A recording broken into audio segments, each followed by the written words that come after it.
Hey, and welcome back to another video. This is the 15th episode of the story where there are so many things that we as humans are unaware of, or lack an understanding. The bijou are one of those things. Follow the journey of Naruto Uzumaki as he befriends the yokai that was sealed inside of him and, she, helps him grow stronger. Please support by liking and subscribing. Let's start the show. Akiha felt a bit of sweat pouring down her face as she stood across from the other team. While still confident in their victory, as they did have all the odds stacked in their favor, she was a little worried now that she knew they were dealing with a Jinchuriki. She'd never faced one before. She knew Utakata Sensei was a Jinchuriki, but she'd never seen one in combat, and from what she'd been told, they were monsters on the battlefield. Still, the Shikaku used sand, so this battle should be in their favor. Akiha slid into an unorthodox fighting stance. While her feet were wide and her hands were raised in a guard, center of gravity lowered, she kept swaying from side to side, which caused her ponytail with the knife attached to the end to sway. Kiriha and Mozu were in a more traditional stance as they stood side by side. "How do you want to do this?" asked Kiriha. Akiha thought about it for a few seconds before quickly deciding what she wanted to do. "Our first priority is neutralizing the Jinchuriki. Then we should use a combination jutsu." "I think so. If nothing else, we need to neutralize that sand. Let's use our sixth combination jutsu." "Got it," Kiriha said. Mozu said nothing, but that was okay. He nodded to let them both know that he had heard them and was up for the task. "Are both teams ready?" asked the proctor. Akiha couldn't say she knew this one, but Kirigakure did have a lot of jonin. She and her team nodded, as did the team from Suna, all except Gaara.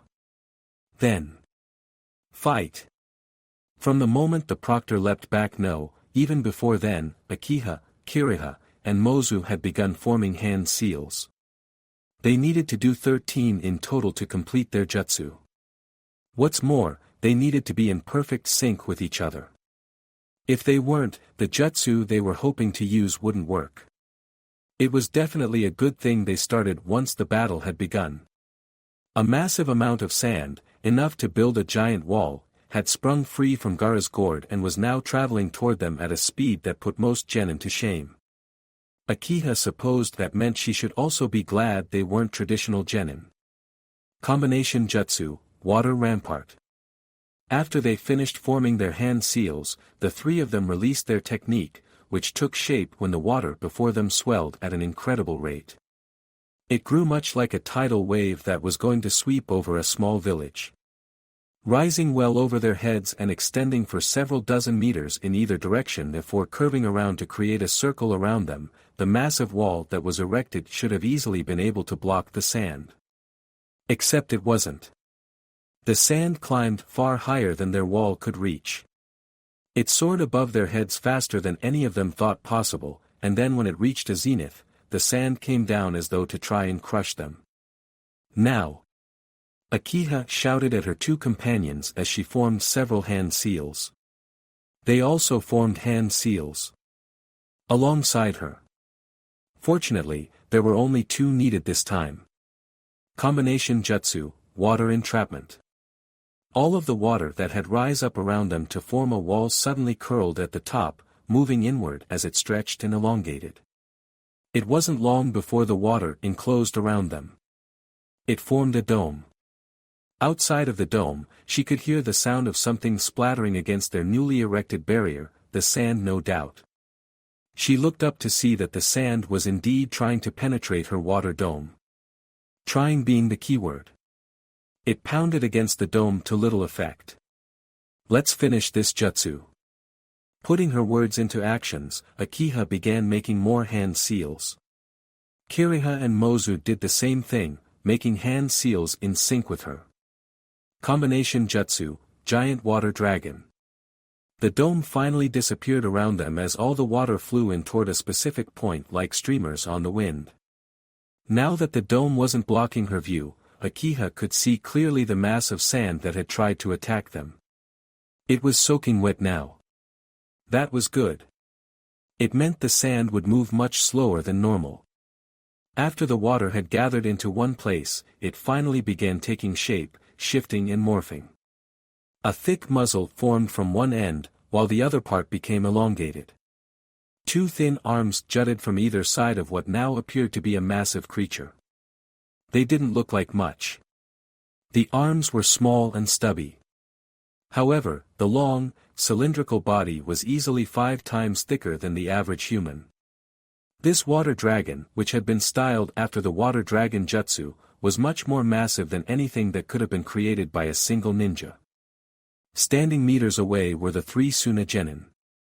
It didn't look like they were moving at all. No, in fact, if anything, Akiha thought that it looked like the 3 of them were arguing about something. Such a sight would have normally made her frown, but right then, it presented the perfect opportunity. Akiha didn't hesitate to direct their combination jutsu to attack the 3 genin on the opposite side of the arena. Gaara was the first to notice. He tried to attack the jutsu with his sand, but sand stood no chance against water. Already soaking wet from having absorbed a lot of the water from their previous jutsu, it moved far too slowly to catch up. No good. Scatter, the blonde girl shouted. They really were unable to do anything else, and Gaara, the Jinchuriki of the group, couldn't even do that much. Or perhaps it was a conscious decision. More sand was already pouring in front around him. It came from the islands located throughout the arena. All of that sand gathered in front of him and changed shape. No longer was it just a ball. It had taken the shape of a giant tanuki. The water dragon slammed into the sand tanuki with the clear intent of completely overpowering it. An explosion of energy, sand, water, and wind shook the arena. Akiha covered her face with her hands as her hair billowed behind her like it was caught in a typhoon. Through the gap between her fingers, she stared at the tanuki and water dragon clashing. She frowned. That tanuki was created from sand, which had a clear disadvantage against water. When water mixed with sand it turned into mud, which was slow and couldn't be used as effectively in jutsu. Yet here, now, the tanuki that should have already become a puddle was standing strong against their combination jutsu. Before she had time to ponder this further, a strange contraption with 3 eyes, 4 arms, and covered in a tattered cloak attacked her. Ten-tailed wolf Naruto was intrigued by the sand tanuki that could stand toe-a-toe with a water dragon of such massive size. It wasn't like the tanuki wasn't taking damage. He could see where parts of the sand had turned to mud, but almost as quickly as the sand became wet, it dried off. That's some high-level wind manipulation. Akane was hugging him from behind, her arms around his waist and her chin resting on his shoulder. She, too, was observing the battlefield. I don't think it's quite as good as yours, but it's still very impressive that a human can manipulate wind chakra to such a degree. She paused. Even if that human is a Jinchuriki.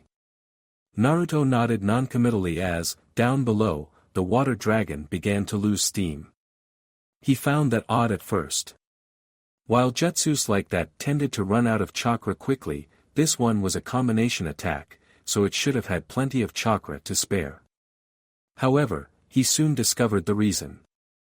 While everyone was focused on the battle between the giant tanuki and the water dragon, Temari and Kankuro had separated from Gaara and attacked the Kiri ninja from behind.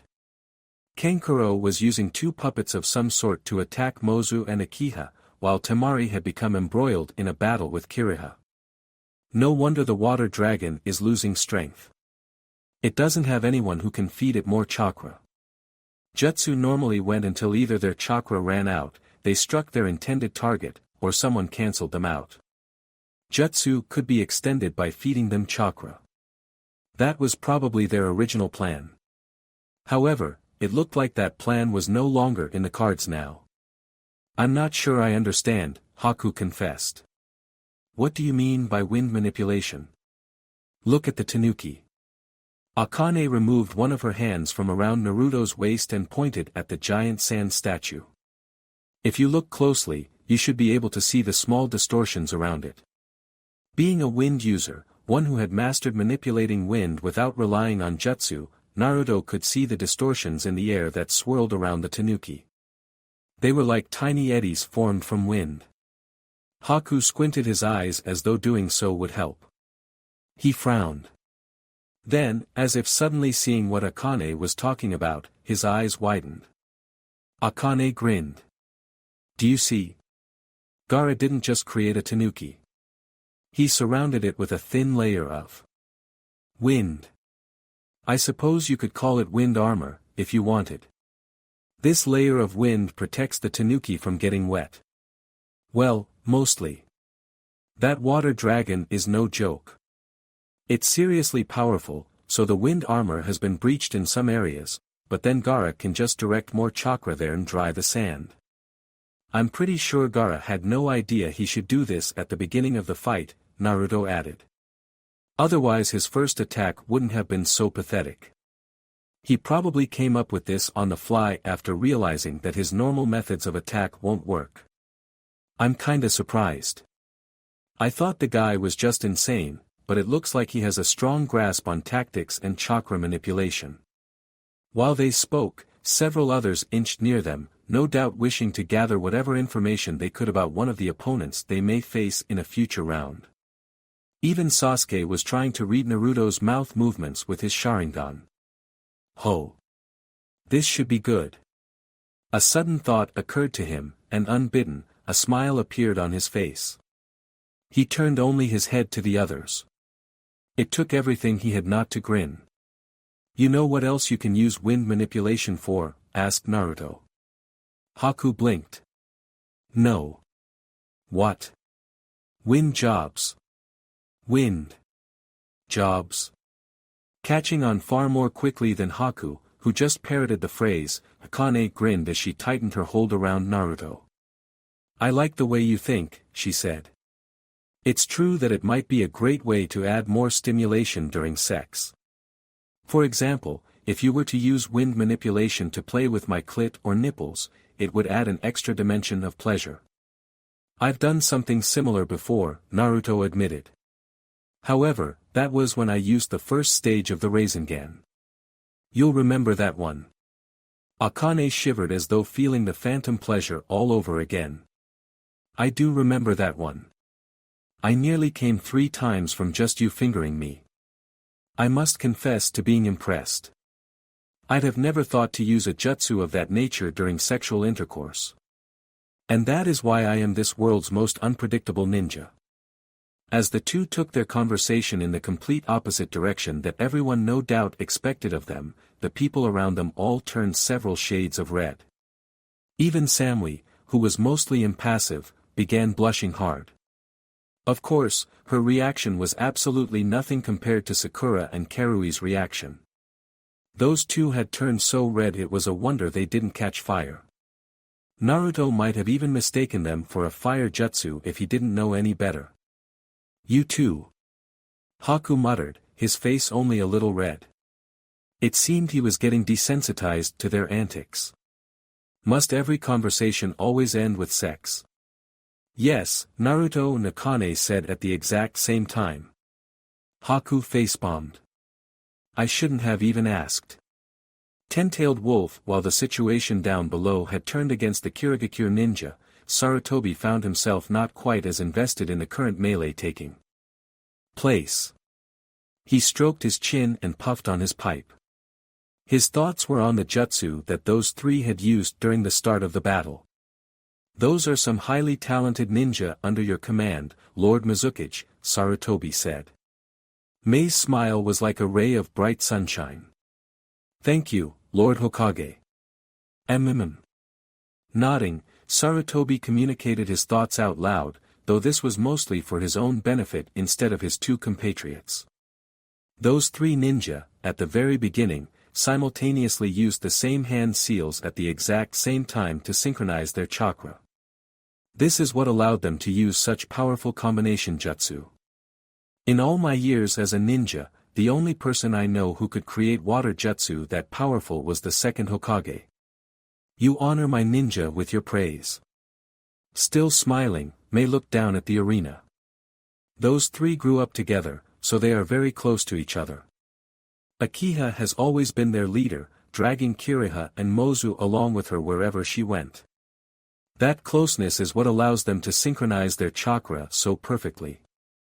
By combining their chakra to form a single jutsu, they can create techniques that are many times stronger than the sum of their individual parts. Indeed. Pulling in a deep breath, Sarutobi soon exhaled the smoke gathering in his lungs. What I think was most impressive was how they could use the previous jutsu as a foundation for their next jutsu. The rampart turned into a dome that protected them from Gaara's sand, and then the dome transformed into a water dragon. They did this without having to stop their previous jutsu, but instead used that jutsu to create their next one. Holding out his hand, Sarutobi pulled the smoke that he had exhaled to him with his chakra, until it was hovering over his palm. Consciously aware of the fact that both the Kazekage and Mizukage were looking at him, he began manipulating the smoke to transform. It first became a rampart, then a dome, and then a dragon. If I had to hazard a guess, I would say they were doing this to conserve their chakra. We all know that it takes more chakra to stop a technique, and then start a new technique, than it does to just flow through techniques without pause. This can be done by manipulating the chakra already being used within the previous technique. But it's not as if just anyone can do that. The Kazekage began, doing the same thing with his iron sand that Sarutobi was doing with his smoke. However, instead of a dragon, he created a tanuki. It takes far too much concentration to create one jutsu, and then manipulate the chakra within that jutsu to fuel another jutsu. This is also why this sort of technique is being used with 3 people instead one. When they want to use another technique, one of them continues fueling the previous jutsu, while another shapes it, and then the last one launches it. You are both correct, Mei admitted. That is why this is a technique that can only be used by people who are intimately connected in some way, and why only people who have the same elemental affinity can use it. She stopped talking long enough to beam at them. I suppose you could say that it's a method of casting jutsu that can only be used by people who are close enough to be considered family. Ten-tailed wolf. Even though she was surprised, Akiha had no intention of letting this puppet get the best of her. She didn't bother dodging like some might. When the puppet came at her, she knelt low to the ground and swung her head around. She channeled water chakra through her hair. The knife at the end of her long ponytail became coated in a layer of water chakra that extended her reach. Her knife spun around her in a circle. Water trailed behind it, creating an added layer of defense. The puppet wasn't keen on getting cut up, or rather, the puppet master seemed to understand her intent and made the puppet jump over her. However, with a yank of her head, Akiha sent her knife up toward the puppet. It was an abrupt change from horizontal swinging to a vertical slash. Several hidden knives shot from its wrists, which it used to knock her knife aside. Then the puppet opened its mouth and shot numerous needles at her. Akiha stomped her feet against the water and a wave suddenly swelled and curled over her. The needles hit the water and didn't reach her. Punching the wave and adding chakra into it, Akiha sent the now crescent-shaped blade of water at the puppet, but by that point it was no longer in the air. She turned her head. The creation was coming at her from the left. The best way to deal with a puppet was to find and disable the puppeteer. That was especially true for this puppet. She could see how the joints were formed to be detachable, which meant that even if she broke this thing apart, it could still attack her. Mozu was also fighting one of those puppets. Given that Temari was battling against Kiriha, it meant the one controlling them both was Kankuro. That also meant he was splitting his attention between 2 fights. If she could just find out where he was hiding, then before her thoughts could get too far, several things happened near simultaneously. The water dragon broke apart. Without the 3 of them feeding it chakra, this was bound to happen sooner or later. It looked like it just happened sooner rather than later. And with nothing keeping it there, the tanuki also exploded into sand, which swept over the arena like a tidal wave. The puppet that had been fighting her was suddenly consumed in sand. The last she saw of it, the wooden creation had sand crawling into its joints. Then it was gone, and the wave of sand was coming straight for her. Ten-tailed wolf. The sand swept over the arena as though trying to blanket everything. There was so much that it almost created another layer. The sand didn't touch the water at all. Gaara had learned his lesson. He wouldn't make the same mistake twice. The three Kirigakure shinobi were quick to respond, leaping away from the sand, which had formed tendrils that chased after them. They were like monkeys. They hopped around all over the place in an effort to evade his sand, but that just proved their will to live. Of course it did. No one wanted to die. However, it was this desire to live that would make killing them all the more pleasing. Gaara stood on an island. Since all of his sand was currently being used to attack the enemy ninja, he didn't have any to stand on. Fine. That was fine. He didn't need to stand on the sand. So long as he could meet his goal, so long as he could feel the crunching of bones and drenching of blood in his sand, that was all that mattered. Damn it, Gaara. What do you think you're doing? An annoying voice reached his ears. Gaara turned his head to find Kankuro standing behind him. Of course, he stood about a meter away. He never got too close, that Kankuro. It was because he was afraid. He was afraid of Gaara just like everybody else. What does it look like I'm doing? Asked Gaara. I'm killing the enemy. I'm going to feed their blood to Mother. You can't do that, Gaara. Have you forgotten that we can't kill during this tournament? If you do that, we're going to be disqualified. I don't care about that. The only thing I care about is feeding Mother more blood. Kankuro gritted his teeth. That's all you ever care about. Mother this. Mother that. What about Temari and I? Do we mean nothing to you? That is correct, Gaara said, no longer paying attention to the stupid boy who didn't seem to understand his place. You and Temari mean nothing to me. We might share the same blood, but we are not family. I'll kill you both if you get in my way. Ten-tailed wolf. With almost every avenue closed off to her, there was only one thing that Akiha could do, and that was to go down. She stopped channeling chakra into her feet. Dropping into the cool water below, she went through a few hand seals to activate her underwater jutsu. A bubble soon formed around her mouth. So long as she pumped chakra into the bubble, she'd be able to breathe underwater. Of course, this required her to maintain her hand seal. Kicking her feet, Akiha moved toward where she had last seen Mozu battling against the puppet.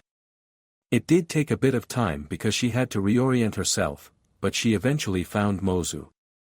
He was relatively uninjured. Some blood leaked from a cut on his head, but when she tilted her head questioningly, he nodded to let her know that he was okay. The next person they needed to find was Kiriha. She had been fighting against Temari, who was that wind user. They didn't know where she was, and so they set off in a seemingly random direction. It took more time than she would have liked, but they did find Kiriha. She was at the bottom of the waterbed. Temari was with her. The blonde girl was unconscious, but a bubble around her head kept her from drowning. Kiriha looked at them both and nodded to let them know that she was okay. Settling down in a circle, the three began communicating using eye contact and body language, all to create a plan that would let them deal with this situation. It was time to begin their counterattack. Ten-tailed wolf. Gaara is a lot more unstable than I thought, Naruto said. He and I met once during the second test, and he immediately struck me as crazy, but I wouldn't have guessed that he'd be crazy enough to not care about whether or not he hurt his own teammates. Having just witnessed Gaara attack both Kankuro's puppets and Temari, the entire stadium was mercilessly silent. It was unknown whether he'd done it on purpose. Naruto was under the impression that Gaara just didn't care if his teammates lived or died. However, the maliciousness of his attack, the way he attacked the other ninja even though his own teammates were in the line of fire, was enough to make even the most hardened person shudder. Is this thanks to Shikaku? Asked Haku. Could the bijou inside of him be the reason he's willing to commit such atrocious acts? Of course not. Akane gave him a look that made Haku take a step back. Shikaku might be an idiot, but he's not the kind of guy who'd influence someone like this. He's still one of the Bijou. She looked back at the battlefield, at the tendrils of sand that swept over the arena like a wave. What was it doing? Searching. If I had to wager a guess, I would say that Gaara's life hasn't been the easiest. He's probably had to deal with the hatred of an entire village alone, which likely caused him to become mentally unstable. Jinchuriki in general were not treated well by their village. Everyone hated them because they assumed that the Bijou would eventually break free and rampage across their village, or they assumed that the Jinchuriki was the Bijou that had gained control over a human body. Either way, it meant dealing with a lot of hatred and being ostracized. It was clear to Naruto that Gaara had been dealing with all that on his own, unlike Naruto, who had the support of the Hokage, the Ikarakus, and of course, Akane herself. Though that did beg a question. Why hasn't Shikaku helped at all? Asked Naruto. Is he not the type who'd help his Jinchuriki like you? That's hard to say. Akane tilted her head. He's definitely not like me, but I think he'd rather want to work with his Jinchuriki than fight against him. It's easier, and Shikaku has always been the kind of guy who likes taking the easier route. He sounded like a lazy guy, this Shikaku, but if he preferred following the path of least resistance, then his current actions made no sense. Then maybe something is wrong with Shikaku, Naruto theorized.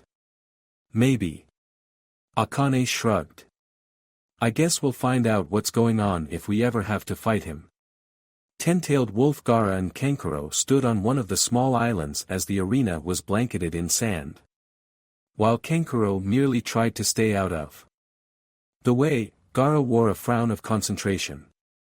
His sand was covering everything in sight, and yet, despite this, he couldn't feel any hint of the people who should have been crushed by his sand. This had never happened before. Whenever he used his sand to crush others, he could always feel the bodies as they were being crushed, but here there was no such feeling. It was like they weren't there. However, that was impossible. There was no way to avoid being crushed by his sand. So why was no one being crushed yet? As if in answer to his question, the water to his left exploded and a water dragon about 10 times the size of a normal one appeared. It glared at Gaara with its bright yellow eyes before opening its maw and charging toward both him and Kankuro. Of course, Kankuro moved away from the giant water dragon, but Gaara had no such intention.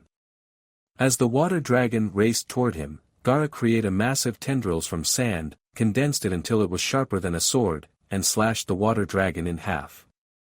To the shock of the audience, the water dragon was split neatly in two. The two halves veered off and crashed back into the water. At that exact moment, the 3 Kiri genin leapt out from the water. 2 of them were already finished with their hand seals. Water release, water cannon. The 2 spat water from their mouths, which combined to form one large water cannon. Sadly, while it didn't meet the same fate as the water dragon, it never reached Gaara, who erected a sand barrier that protected him from the blast at the cost of getting the sand wet. That was okay. This sand was from the arena and not his gourd, which was where all his special sand filled with the blood of his enemies was contained. Sloughing off as it turned into mud, the wall that he had erected didn't last long, though it didn't really need to since it had already served its purpose. Now it was time to finish this. Gaara held out his hands, manipulating the sand this way instead of letting it just act. The sand moved faster. It poured from his gourd quickly and went after the 3 shinobi who tried to attack him. They did their best to avoid being captured. They sent water jutsu at him, leapt through the air, and even dove into the water. It was all for naught. The first one captured was the guy. Gaara wrapped one of the tendrils around his opponent's leg before he could dive back underwater and lifted him into the air. Now that his prey was captured, he acted quickly to wrap him up like a cocoon. Mozu! One of the girls shouted. Gaara went after her next. She didn't try diving into the water and instead attempted to save her friend. What a futile and stupid move. Because she was so desperate to save her partner, she completely ignored her surroundings and missed the sand coming up behind her until it was too late. A tendril grabbed her arm. She yanked her hand back out of instinct, but Gaara kept his hold on her tight, and then he made the sand extend. It crawled up her arm, her shoulder, her neck and down her torso. It wasn't long before she was covered just like her partner. There was only one left. Gaara turned his attention toward her.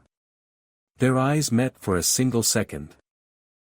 We surrender, she said, raising her hand. What? Gaara was actually shocked by this declaration of defeat.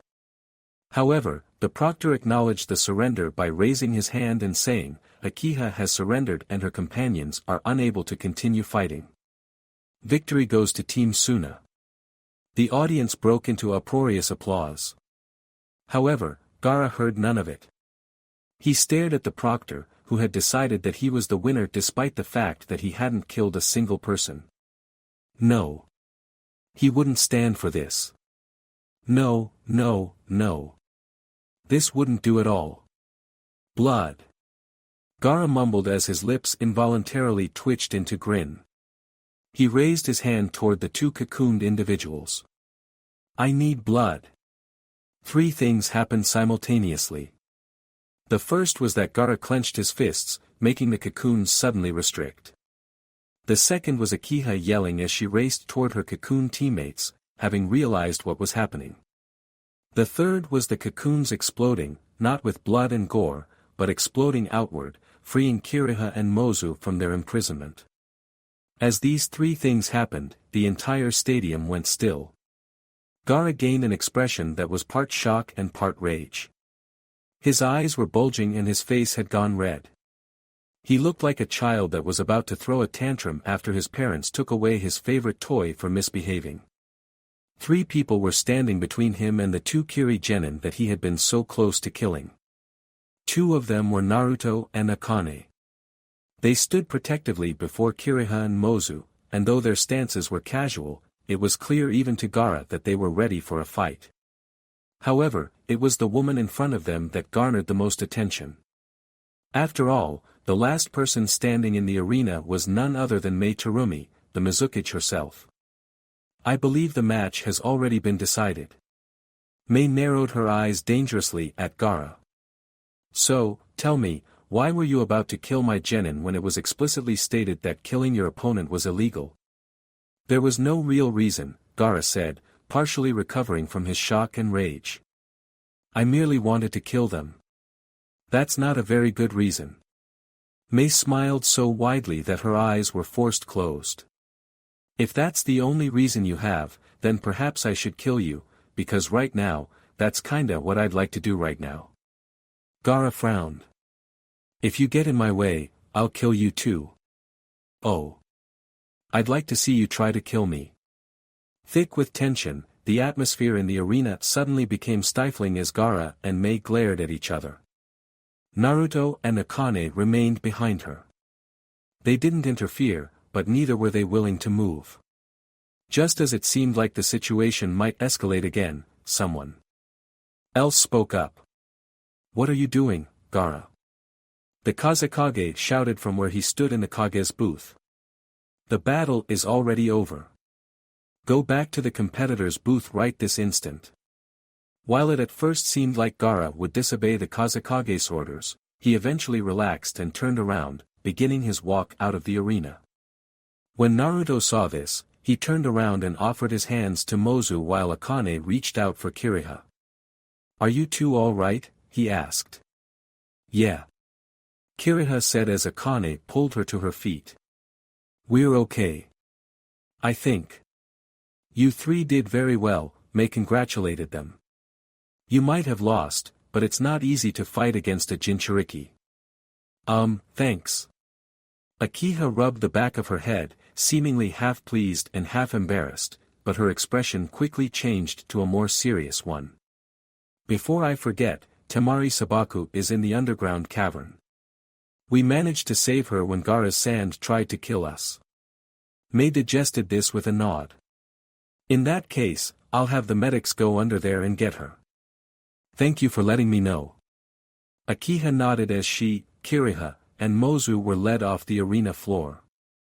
Despite the fact that Gaara had been pretty brutal during his assault of them, the arena wasn't very messed up, likely because it was mostly a water-based battlefield. That meant no one had to bother fixing anything up.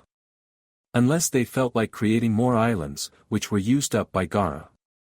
Since it was their turn to battle anyway, Naruto and Akane stayed down in the arena and waited for Haku to arrive. Thank you for helping me with that situation, Mei said. Naruto shrugged. I'm sure you could have handled it on your own. True, but I still appreciate the assistance. Mei wore a bright smile as she looked at him. In either event, thanks once again. With her task there done, Mei wandered off the arena, exiting through a doorway on the opposite side that the genin had disappeared through. Ten-tailed wolf, that was pretty intense, wasn't it? Asuma said after Mei had left the arena. Smoke rose from his lit cigarette. It was the fourth one he'd had since the tournament started. I never expected things to get so out of hand. We're fortunate that the Mizukage and Kazekage were able to quell the situation. Don't forget about my brats, Enko chimed in. Naruto and Akane responded to the problem even more quickly than the Mizukage did.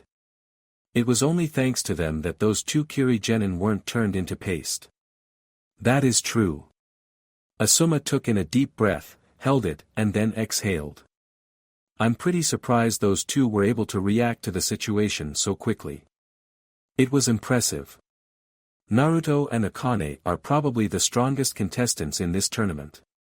Even though he was still reading, still periodically flipping pages and giggling, Kakashi was obviously paying attention to everything that was happening. Even his only visible eye, which was normally so lazy, had sharpened. Come on. Kakashi, Asuma began in a voice that seemed both perplexed and exasperated. Do you really think those two are the strongest contenders here? They're strong, I'll give you that, but the strongest? And should you really be saying that when your own students are also competing in this? Sasuke, Sakura, and Sai have become admirable ninja. Kakashi flipped another page in his book. But I never once expected them to win this tournament. They'll do well, I'm sure, but they won't win the whole thing. Kurenai looked over at Enko. Are your genin really that strong? Kurenai, Enko grinned at her, my genin are so strong I'm not even sure it's fair to call them genin. Ten-tailed wolf Sarutobi remained seated as Mei Terumi entered the Kage's booth and sat down. She didn't look tired, or even mildly ruffled, but the aura she exuded expressed a good deal of displeasure. No doubt Raza could feel the intimidating vibe coming off her. It was directed at him, after all. I'm glad to see that you were able to resolve the issue with as little violence as possible, Sarutobi said. As am I. Mei agreed, though she did look at Raza out of the corner of her eye. That said, this match has demonstrated a rather clear issue to me. That Jinchuriki boy of yours, Gaara, has some really deep-seated mental issues. I don't know what you were thinking when you decided to bring him along, but having someone so mentally unstable does not reflect well on your village. In the future, I would suggest not relying on someone like that to showcase the talent of your ninja. It was a harsh scolding, but one that Sarutobi agreed with. Ninja were supposed to be cool-headed and able to make decisions with a calm mind. Gaara clearly could not think calmly. It was obvious to everyone present that the youngest son of Raza was not stable in the least. Just by judging what had happened during this battle, it was easy to understand that the boy was clearly not fit for active duty. I'll take your advice under serious consideration, the Kazekage said. However, that was all he said. Mei and Sarutobi both frowned when they realized they wouldn't be getting anything more from him, but that the next battle was about to start. Being particularly interested in seeing how Team Enko did, the two turned back to the arena. The battle between Team Enko and Team Hanai was about to get underway. Ten-tailed wolf Naruto, Akane, and Haku stood across from Team Hanai, a team consisting of 2 boys and 1 girl. Naruto placed them in their mid-20s. The female was the most memorable of the 3, with bright yellow hair, blue eyes, and womanly curves hidden underneath her red and white hakama and haori. She seemed more like a model than a ninja. The two boys weren't plain or anything, but their faces were hidden by breathing masks and their bodies covered in black cloaks. There were probably weapons hidden underneath those cloaks. They were the last Kirigakure team in the tournament. Which meant that if they lost here, it would all be over. Of course, Naruto had no intention of losing.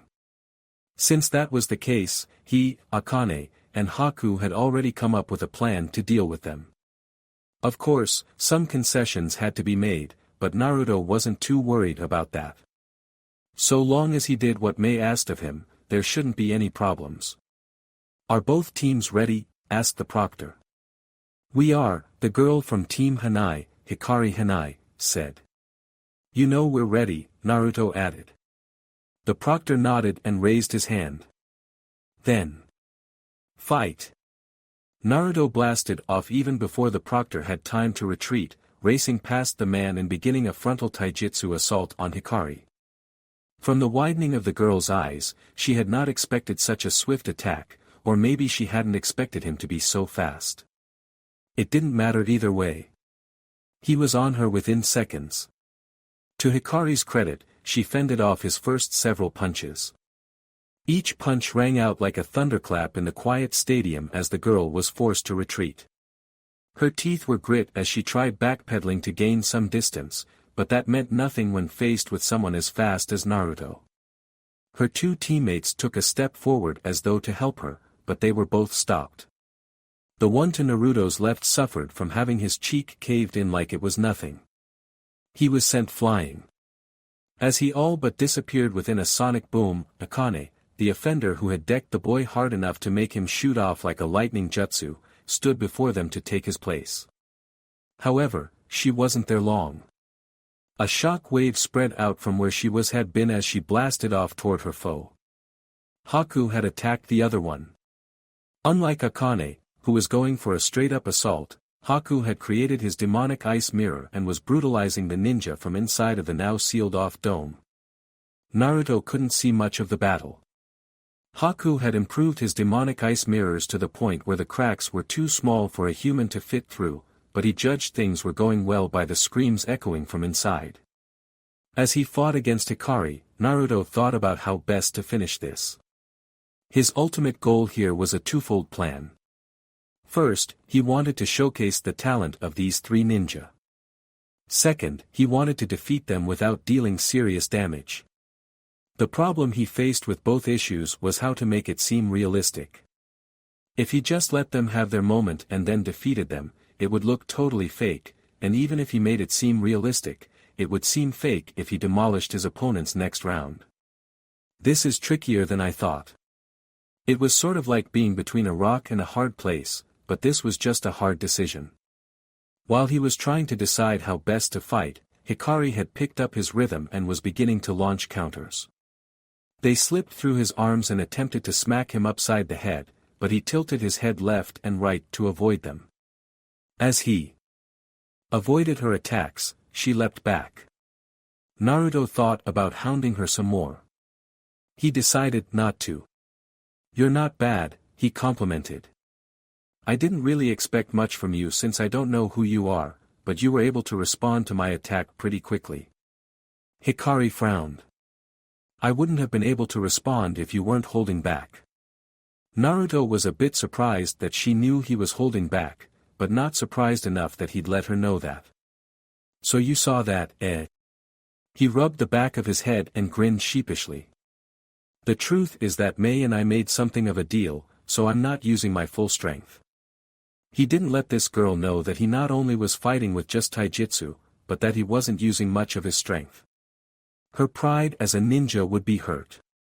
However, this was necessary to give her and anyone else he fought against a fair chance. That was also why Akane was fighting barehanded.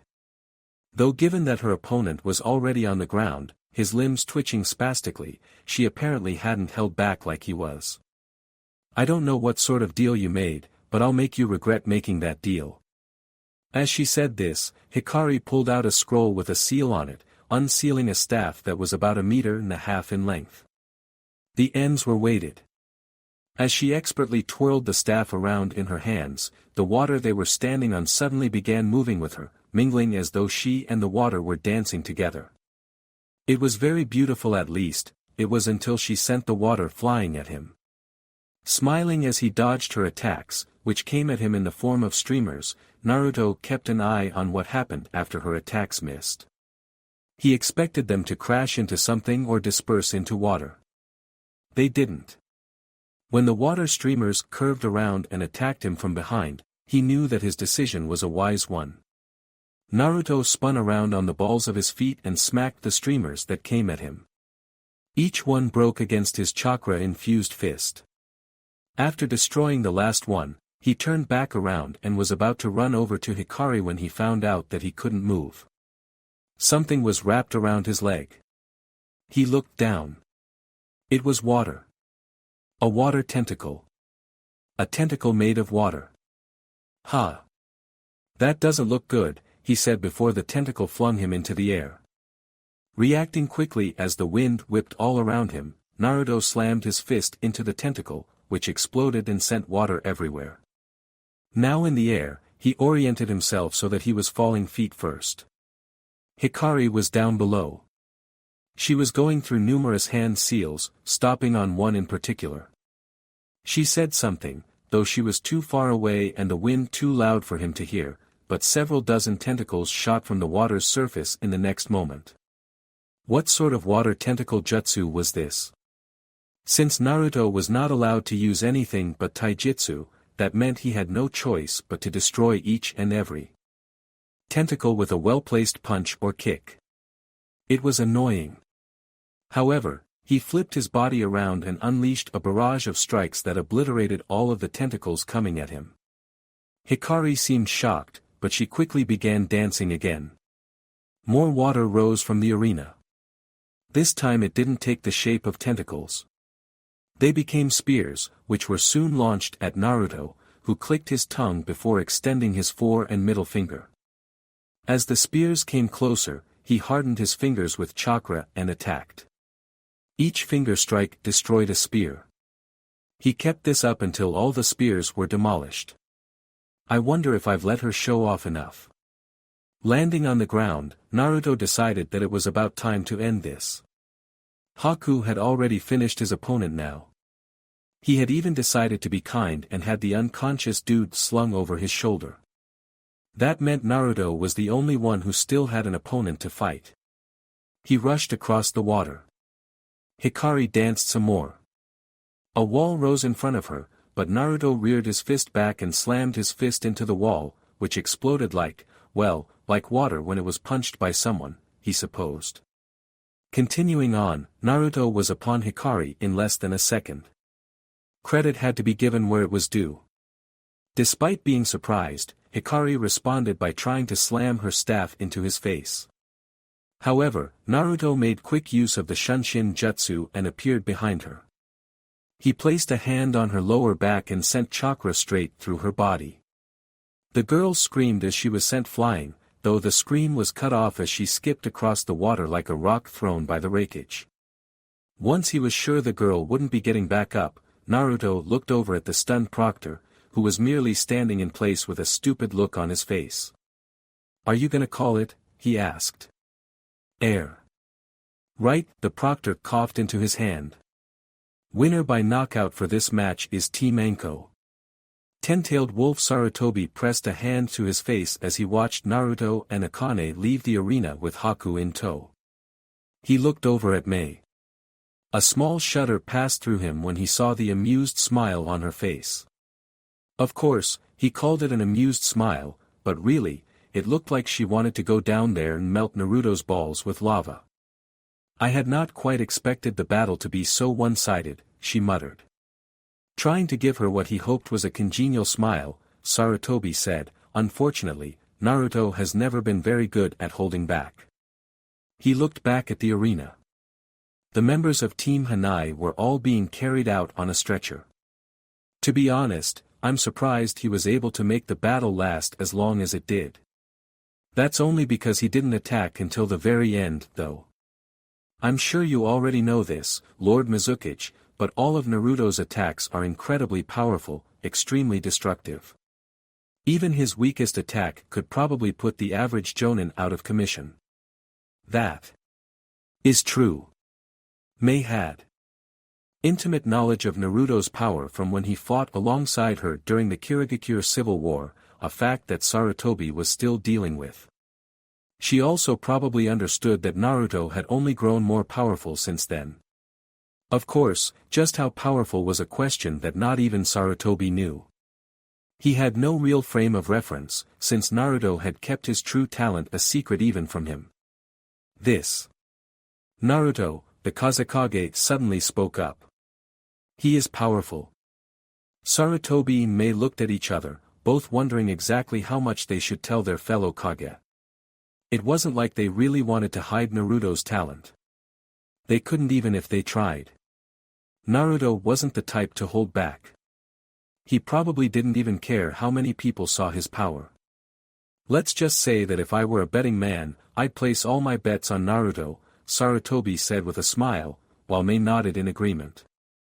Ten-tailed wolf Tsunade could not contain her grin at the sight of all the money she was being handed by the lady manning the betting booth.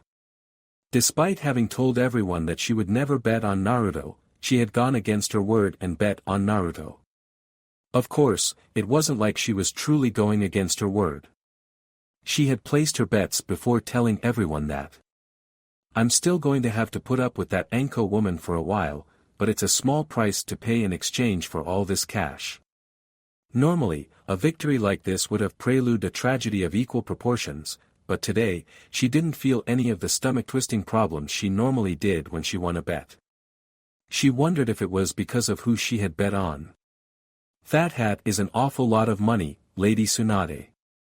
Shizun gawked at the large sack filled with Ryo that Tsunade was now carrying. She had no idea how much, exactly, was in it, but it weighed a lot. How much did you win? Let's see. Tsunade tilted her head as she did her best to think up a rough estimate. I bet 2,000 Ryo on the brat, and I was given 10-to-1 odds on his victory, so this should be about 20,000 Ryo. 20,000. Shizun swooned as though she was about to pass out. The pig in her arms also looked ready to faint, though that was probably due to the swooning. We could pay off most of our debt with that. We could. Tsunade could actually feel the grin splitting her face in half. Or I could put all this money on another bet and make even more money. Lady Tsunade. We should consider spending this money responsibly. How can you even think of spending it all on more bets when you have so many debts that need to be paid off? Do you want to have the Yakuza chasing after us for the rest of our lives? You worry too much, Shizun. If we make another bet and make more money, then we can pay off all our debts in a single swoop. Even so. Don't worry so much. Tsunade turned back toward the betting booth. What are the odds for Team Anko's victory? Let's see. The betting booth girl flipped through her book, which had listings of all the bets being made and the odds on each team. It looks like Team Anko is being given 7-to-3 odds for their next victory, though this is subject to change depending on who wins the next round. Tsunade nodded, set the large sack of Ryo on the counter, and grinned. I'd like to place all my money on Team Anko to win the entire tournament. Ten-tailed wolf, come on, Kabuto. They're calling our team down. Kabuto smiled at his teammates. It was a congenial, friendly smile that hid the emotions he felt deep within his heart quite well. You two go on ahead, he replied. I'll catch up in just a minute. There is still something I need to do. His teammates looked at each other and frowned. Well, it seemed like they were frowning. Both of them wore a cloth that covered the lower half of their faces, and the one on his left even had sunglasses to hide his eyes from view. They were wearing basic black pants with white shirts and purple vests. Wrapped around their heads were Konoha headbands. Don't be long, one of them said before they were both leaving. Kabuto watched them go for a moment, waiting until they were both out of sight before speaking. "Did you need something from me, Lord Orochimaru?" "Ku, I did indeed." He appeared from within the shadows of a column, a man with pale skin and yellow eyes. His long-sleeved shirt covered most of his torso, though that in turn was covered by a tan flak jacket. The way he strolled so casually out of the shadows caused his black pants to ruffle. The white bandages that he wore around his calves went into a pair of black sandals. To top off his appearance, he wore a headband with a musical note on it. "You have become quite good at detecting my presence. It's just a matter of experience." "Indeed." Orochimaru paused long enough to smile. "I'm sure I don't need to tell you this, but I want you to test out Sasuke's potential. Thanks to a previous obligation that I had, I was unable to test out his skills for myself. This previous obligation wouldn't have anything to do with the demon that suddenly appeared during the second stage, would it?" Kabuto pushed his glasses up the bridge of his nose and smirked at Orochimaru, who merely returned the look with a smile. Shrugging, Kabuto got back to the main topic. "I'll be sure to test out his skills. Would you like me to make sure he wins as well?" "Oh, I don't care about whether he wins or loses," Orochimaru said. "Even if he won, I doubt he'd win the next round. Do whatever you think is best."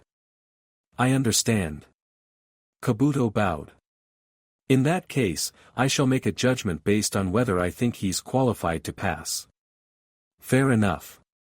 With his snake-like smile still in place, Orochimaru moved backward, until he once more vanished into the shadows. "I'm counting on you, Kabuto. Do not disappoint me." Kabuto waited until he was sure that Orochimaru had left, and then slowly made his way down to the arena. He didn't much care about Sasuke anymore. However, he would do what Orochimaru asked of him.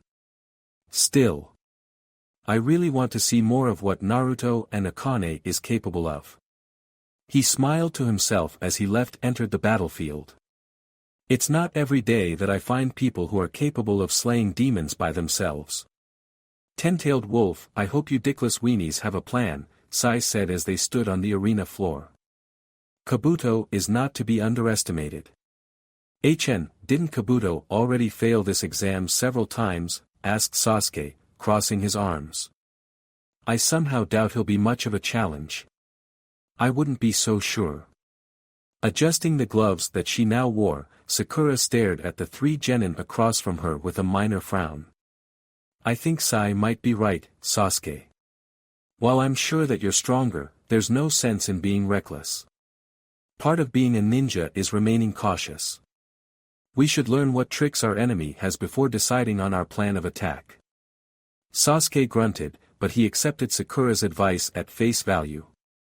At one point in time, he would have been annoyed by her, but now that she no longer acted like a drooling idiot every time she saw him, her presence had become more tolerable. It was one of the things that he was thankful to Kakashi for. "Then we should split ourselves into 3, attack each one to learn of their weaknesses, and then retreat when we've learned what we can," Sasuke said. "I'm fine with that," Sai acknowledged the course of action. "Sounds good," Sakura said. "I'll take the one on the left." "Then I suppose I'll go for the right one," Sai added. "And I've got Kabuto," Sasuke said. The other team hadn't spoken at all since coming down to the arena floor. Sasuke didn't know if this meant they were done planning already, or if they were going in without a plan. He honestly didn't care what they did. So long as they could uncover the weaknesses and strengths of their enemy, nothing else mattered. "Are both teams ready?" the proctor asked and got a series of acknowledgements in return. Nodding, he raised his hand. "In that case, get ready, and fight." Fire release, Phoenix Flower Jutsu. Since their goal was to separate the three shinobi and fight them unknown, Sasuke immediately opened up with one of his signature fire jutsu. He sucked in a deep breath and spat out several small fireballs, which he aimed close to the three ninja so they would leap away from each other. That wasn't how things worked out. Water release, water wall. Sasuke gnashed his teeth together as a wall of water rose in front of his fireballs and blocked them. He didn't let this get to him, though. Unexpected occurrences were par for the course in the shinobi world.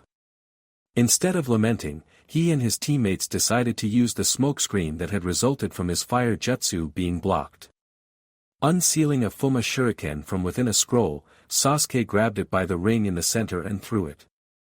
At the same time, Sakura launched a series of kunai with exploding notes attached to them, while Sai painted a variety of creatures on his scroll, which came to life seconds later. All of their attacks shot through the smoke screen. "Let's go," Sasuke ordered. Right. Because going through a smoke screen was a dumb idea when you had no clue what your opponent was doing on the other side, Sasuke and Sakura raced around from opposite sides. Sai took to the skies. He created a bird out of ink, hopped on it, and became their eye in the sky. His job would also be to supply long-range support, should they need it. Kabuto and his two teammates were not on the other side when they arrived. That meant they had either gone in the smoke screen, or they were underwater.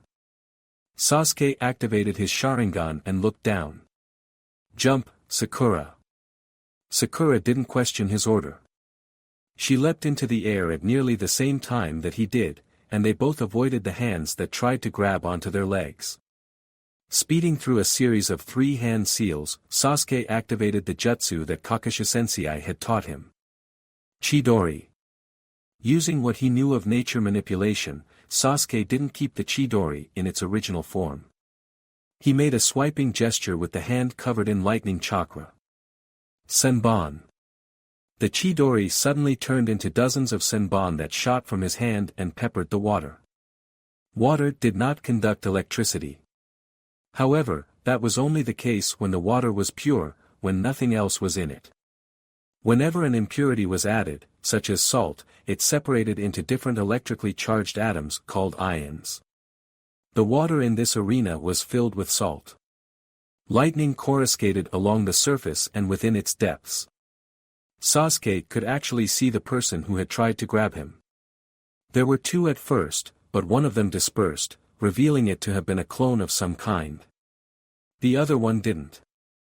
He lit up like a fireworks display, his body jerking and twitching until the lighting jutsu had run its course. After which, he floated up to the top and remained there. "He's not dead, but he's definitely out of this fight." "Sakura," he said. "On it."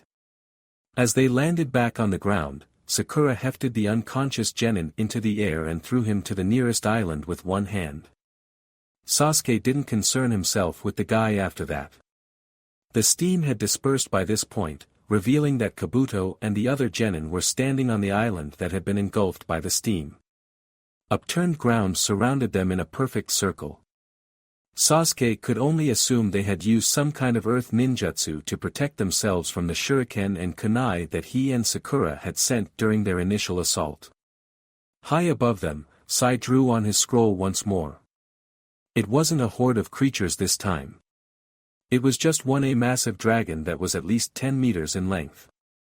Made of ink, it bore down on Kabuto and his teammate, who leapt out of the way. The ink dragon crashed into the island they had been standing on, exploding and covering it in ink. "Are you ready, Sakura?" "I'm ready." Sasuke went through several more hand seals, inhaled a deep breath, and then unleashed his next jutsu. Fire release, Great Fireball Jutsu. He didn't aim his fireball jutsu at the 2 opponents. He aimed it at the island, covered in highly flammable ink. A gigantic detonation sent plumes of fire everywhere as the island became engulfed in a sea of flames. However, Sasuke didn't stop there. He went through another series of hand seals and unleashed another jutsu. Wind Release, Great Breakthrough. This was the only wind jutsu he knew, and all it did was create a gust of wind, the scale of which depended on the shinobi. Jonin-level ninja could create gales so fierce that it tore apart everything. Sasuke wasn't at that level yet, but he could create a pretty big gust. That was all he needed right then. The gust of wind struck the fire, which roared as the wind fueled the flames to greater heights. Even he and Sakura began to sweat from the heat. And the fire wasn't even heading in their direction. It was traveling in the direction of Kabuto and his teammate. Thanks to his skill at manipulating chakra, the fire was widespread, so it covered a large area, which meant the only way to avoid getting consumed by the flames was to go up. Kabuto and his teammate leapt into the air. That was exactly what Sasuke wanted. Sakura had reacted from the moment the great breakthrough struck the flames. She leapt forward, over the fire, and toward Kabuto's teammate. Whether he was just too surprised to respond, or simply disoriented from the flames, was inconsequential. Like a guided missile jutsu, Sakura flew unerringly toward him, fist reared back and ready. Shinaro. Even Sasuke winced when she slammed her fist into the ninja's face. Given the distance, it was obvious that he could not hear it, but he could well imagine the sound that Genin's face made when Sakura punched it. He'd seen her create craters with her fist. His teammate was scary strong. While Sakura attacked Kabuto's partner, Sai attacked Kabuto. Several dozen birds flew around him and attacked from different angles. With his Sharingan eyes, Sasuke watched as Kabuto created a medical scalpel on his hand and swung it around. He cut through the ink birds. What's more, his hand moved so fast that he didn't get ink on him. Sasuke narrowed his eyes. That's not the skill of a genin who lost the tournament several times. Sasuke shook his head. Now wasn't the time. With the ink burnt up and nothing left to fuel it, the flames had died down, though the island now looked molten and had steam hissing from it. Rushing around the destroyed island, Sasuke raced toward where Kabuto was falling. He was there by the time Kabuto landed on the water. The first thing he did was strike out with a fist, a regular jab that was easily dodged when Kabuto tilted his head. Instead of pulling back, Sasuke leapt forward and stuck out his knee. His intent was to plow his knee into Kabuto's face, but the older genin leapt back. You three are really good. Kabuto smiled at them. It was an easygoing smile. I'm pretty shocked. My teammates and I had this really good plan to deal with you three, but it seems like you're a lot stronger than my cards indicated. Inaccurate information can kill a shinobi in the field, Sasuke said. It definitely can. Kabuto looked around. Sakura had dealt a one-hit KO to his last remaining teammate, and now she was standing on the opposite side as Sasuke, essentially hemming him in a pincer attack. To make matters worse for him, Sai was flying above him, his scroll already filled with various creatures to attack him with. Certainly, it seems like my own situation is rather untenable, he muttered, raising his hands in the air.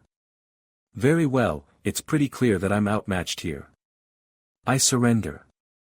Kabuto has forfeited the match and the rest of his teammates are unable to continue fighting. The proctor raised his left hand. Victory goes to Team 7. This announcement, which signaled an end to the first day of the Chunin exam's final stage, was met with roaring applause. Ten-tailed wolf. It was much later in the day, well after the first round of the Chunin exams had ended. Given that the first stage had lasted for several hours, it was decided that the event would extend for another day. Tomorrow would be the semi-finals and finals. Team Anko would be fighting against Team 7, and if they won, they would get a pass on the next round before fighting in the finals, which would be them against either Team Samui or Team Suna. Since the hotel they were staying in had its own hot springs, Naruto and Akane had decided to enjoy the night by stretching out their stiff muscles in the water. The hotel was mixed bathing, too.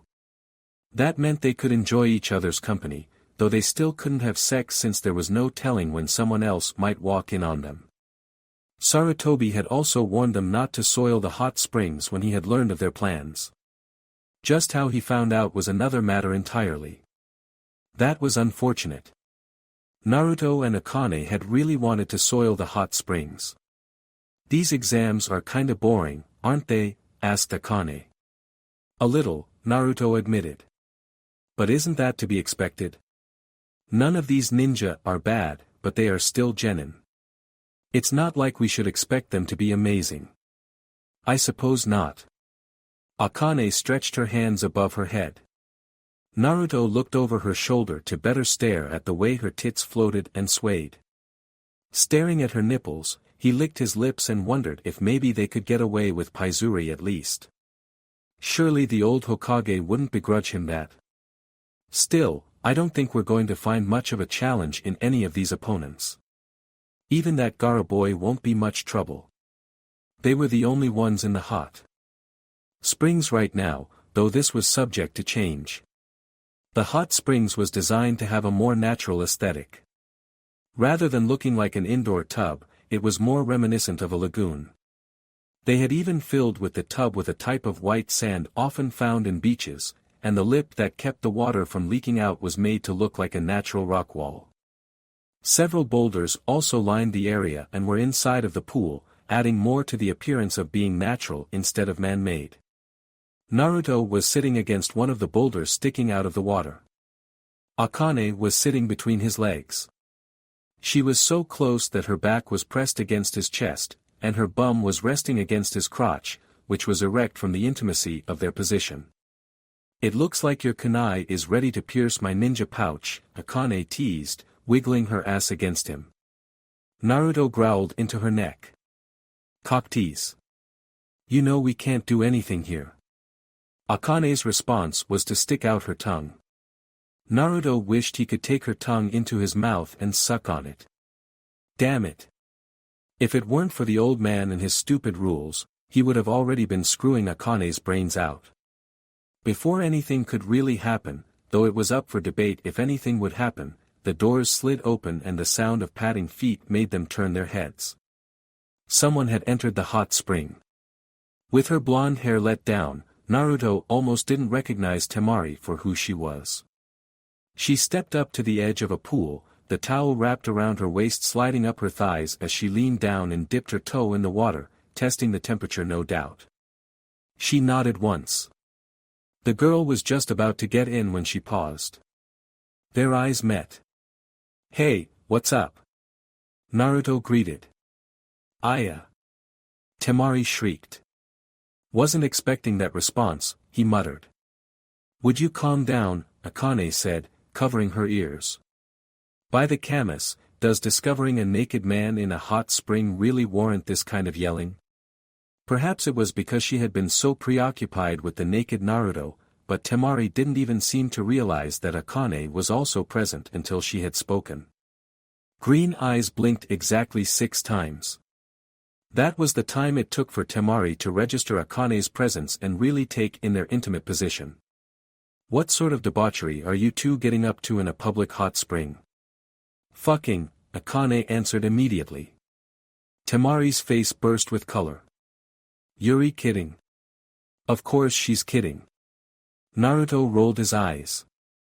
"Do you really think we'd have sex where everyone can see it?" Well, they had thought about it, but Naruto wasn't keen on the idea of anyone besides him seeing Akane naked. Well. Temari looked down as though trying to see past the water's surface. Given the steam rising from it, such a task was impossible, but he gave her bonus points for trying. In any case, it's mixed bathing, if you didn't catch that from the sign hanging on the wall. Naruto continued. That being said, you are welcome to join us. Temari hesitated. It would be kind of a shame to leave now that you're here, Akane added.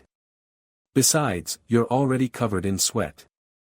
Do you really want to take a cold shower to get that off without having enjoyed the hot spring? No. Slowly, reluctantly, Temari slid into the water, until it was covering her shoulders. She kept her towel over her chest. Naruto didn't know why she had bothered. He wasn't interested in anything she had to offer, but he supposed that was a lady's prerogative. Since their conversation had been nothing but pillow talk without the pillows, Naruto and Akane did not resume their previous dialogue. They instead focused on the new girl. You're Gaara's sister, right? Temil? Naruto asked. That's Temari. Temari glared. Right. Right. Temari. Nodding several times, Naruto pretended that her name mattered. So, how is it dealing with Gaara? Is he always threatening to kill people? Gaara? Temari only looked surprised for a moment before she narrowed her eyes. What about him? I was just asking if he was always crazy. You met him? During the first stage. Naruto nodded. He and I ran into each other in the hallway. Pleasant guy. He tried to kill me. Temari winced. This was probably a sore subject for her, one that should be dealt with delicately. Unfortunately, Naruto was never the kind who dealt with emotional trauma in a delicate manner. I'm sorry. It's kind of weird that your teammate is so psychotic, Akane said. I mean, I've known Shikaku for a long time, and while he's an oddball with a panty fetish at the best of times, he's not the type to drive his host insane. If anything, he and Gaara should be getting along. She tilted her head. Provided Gaara isn't the straight-laced type. What? Temari blinked. Tell me, did whoever sealed Shikaku inside of Gaara do something to the seal? Asked Akane. I don't really know. Temari looked ready to rock back on her heel. She couldn't seem to figure out what was going on. Do you too know something about Shikaku? Somewhat. Akane's answer was about as vague as her smile. You could say that he and I go way back. Temari's frown grew larger by the second. I'm not sure I understand. Akane's condescending chuckle made the girl bristle. That's okay. You don't have to understand. All you need to know is that Shikaku isn't the kind of guy who'd go around turning his host into a murdering psychopath. My guess is that something else got sealed up with him. Something else? That's right. But what else could get sealed inside of Gaara? Asked Temari. What else indeed? While Temari pouted at the vague answer, Naruto knew that the reason Akane answered like that wasn't because she was purposefully being obtuse. She did enjoy teasing others. However, there was obviously a real issue here. Something was wrong with Shikaku, and Akane didn't know what. Even if she put on a brave front, he knew that she was worried. And yet there was nothing they could do right now. It would all come down to tomorrow. The last day of the Chunin exam. If possible, the seats were even more filled now than they had been the previous day. As Naruto looked around, he saw that the stands were filled to bursting. All he could see as he looked at the stadium was a sea of bobbing heads and mixing colors.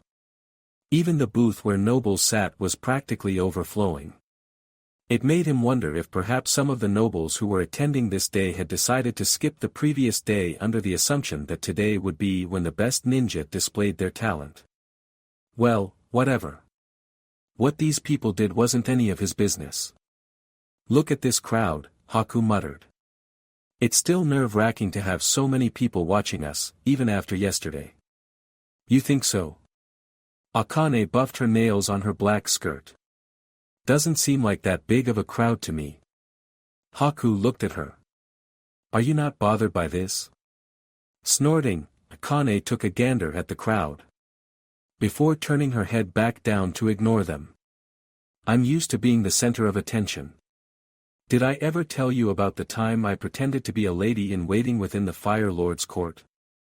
Haku's expression subtly shifted into a frown. You have not. It's a good story. Remind me to tell you about it sometime. They were standing on the arena floor once more, which was different than the last time they had been there. Instead of water flooding the entire floor, with only a few small islands to stand on, there was mostly rocky ground. A few trees of varying dotted the arena floor, a cop sat to one side, and there were even a number of tiny ponds, but it was nothing like the previous day. They must have had someone use earth and water jutsu to change the landscape. The proctor was the same bland-faced guy from yesterday. Naruto really did have to wonder about him. How could anyone look so boring? Then again, that probably made him excellent at gathering intelligence. I hope all of you are prepared for the next stage of the Chunin exam, he said. Today is the final day. Only one team out of all of you will emerge victorious. However, don't think that just being the victor will earn you the title Chunin. If you want to become Chunin, then you need to show us that you are worthy of climbing the ranks. Keep that in mind. Naruto glanced at the other teams to see how they felt about those words. A few of them, such as Rock Lee, Tenten, Sakura, and Karui, were standing straighter than before. They were probably the most invested and high-strung individuals there. Sasuke and Neji looked smug and relaxed, like they didn't have a care in the world. Samui was similarly composed, but she also seemed to be thinking about something. It did strike him as somewhat odd that 3 teams from Konoha had won, but he guessed that was because there had been more Konoha genin competing. The only thing really unusual about all this was how all of the genin from his village were rookies. He supposed that meant that they had some really talented genin this year. I want everyone except Team 8 and Team Guy to travel up to the competitor's booth, the proctor said. Teams Samui, Suna, and 7 split from the group of genin without even a backward glance. Akane and Haku did the same. Naruto hung back for just a second.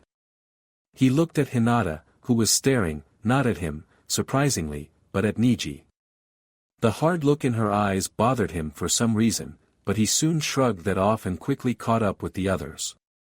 As they entered the competitor's booth, Naruto found a good spot near the railing to stand. He leaned against it and looked out.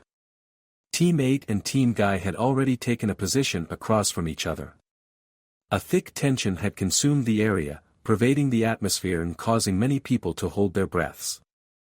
It looked like the battle would commence any second now. Something is bothering you, Akane said as she stood beside him.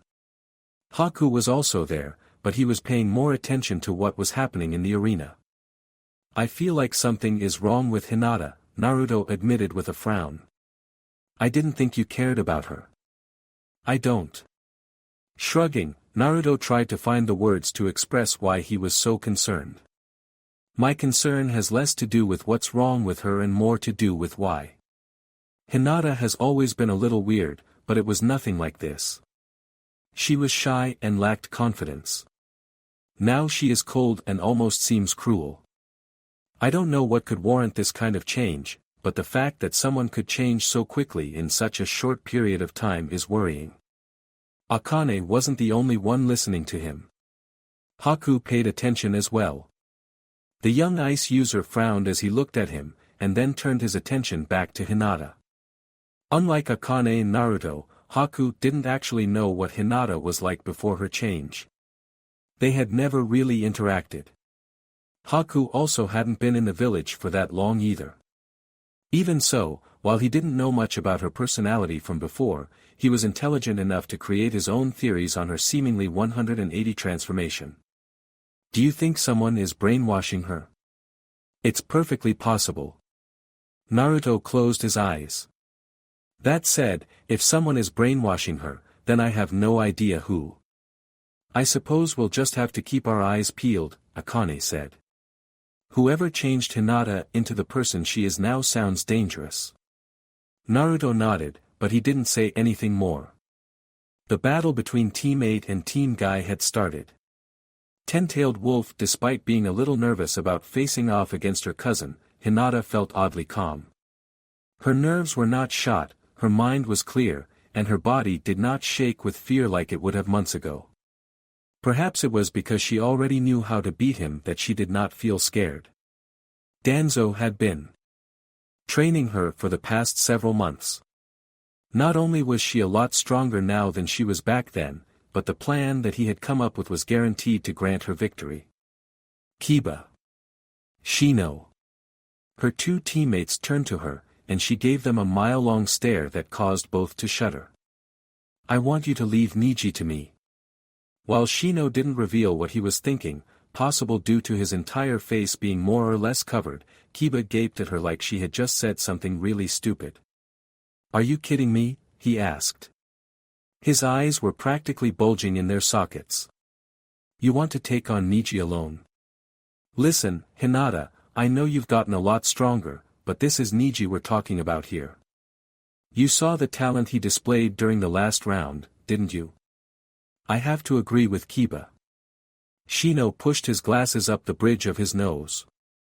I think we should come up with a plan that allows us to take Niji on at the same time. It's the only shot we have at victory. While their words were frustrating, Hinata could understand where they were coming from. In a straight fight, there was no way she could win against Niji. He was stronger, faster, had a better grasp of the gentle fist style, and his eyes were better than hers. Yes, in a fair fight, there was no doubt in her mind who would be the winner. But whoever said she planned on fighting fair? I can win. Hinata stared at the two with all the confidence she had. She liked to think that the confidence she'd gained since getting trained by Danzo helped settle their nerves. Trust me. The two stared at her for the longest time. She didn't know what was going through their heads, but she really hoped they understood her desire to do this. Niji was someone she would have to face at some point. What's more, if she couldn't defeat Niji, there was no way she could beat Akane, who she believed was a far stronger threat. Shino was the first to give in. Very well. If you believe you can defeat Niji, then I will support you. Shino. Kiba shouted as Akamaru barked. We are teammates. Shino once again pushed his glasses up the bridge of his nose as he explained this. As teammates, our job is to support and trust each other. What kind of teammate would I be if I did not extend my trust to Hinata, who is expressing confidence that she can win? Kiba reared back as though physically struck. He looked between Shino and her, his expression conflicted, as though he wanted to trust her but was worried at the same time. Hinata met his gaze as evenly as she could. She wanted him to know that this was something she needed to do. Finally, he sighed. Well. I suppose you have a point. All right. He pounded a fist against his chest. If this is what you two want, then I have no choice but to support you. We'll let Hinata handle Niji. While she didn't show it because Danzo had taught her to never display her emotions, Hinata was grateful that her teammates were willing to let her do this. This also motivated her a bit more. She couldn't lose now that her teammates were willing to place their trust in her. Since you plan on fighting Niji, I suppose that means I'll battle against Tenten, Shino said. She is a long-range fighter. My Kakachu will do an excellent job of keeping her occupied, though beating her is another matter entirely. A battle like ours will come down to who has the best ace in the hole. And I'll take on that Rock Lee guy. Kiba scratched the back of his head. I'm a bit worried after seeing him take off those weights yesterday, but I think I can at least hold him off long enough for you two to finish your opponents. Their plan was set, and it wasn't that different from how their previous battle went, but at least this time they were all in agreement. Hinata also didn't plan on running off on her own. That had been her mistake. She had been so eager to display her powers to Naruto and Akane that she'd gotten ahead of herself. This time would be different. Are both teams ready? Asked the proctor. He received a nod from everyone. Then, raising his hand, he brought it down in a swift chopping motion. Fight! From the moment the battle started, Shino and Kiba had thrown themselves at their respective opponents. Though this wasn't exactly accurate. Shino did not rush. In fact, he didn't move at all. Bugs poured from his body and attacked Tenten, who began hopping backward to avoid them as she unleashed several kunai, though that did very little as they were stopped by the Kakachu.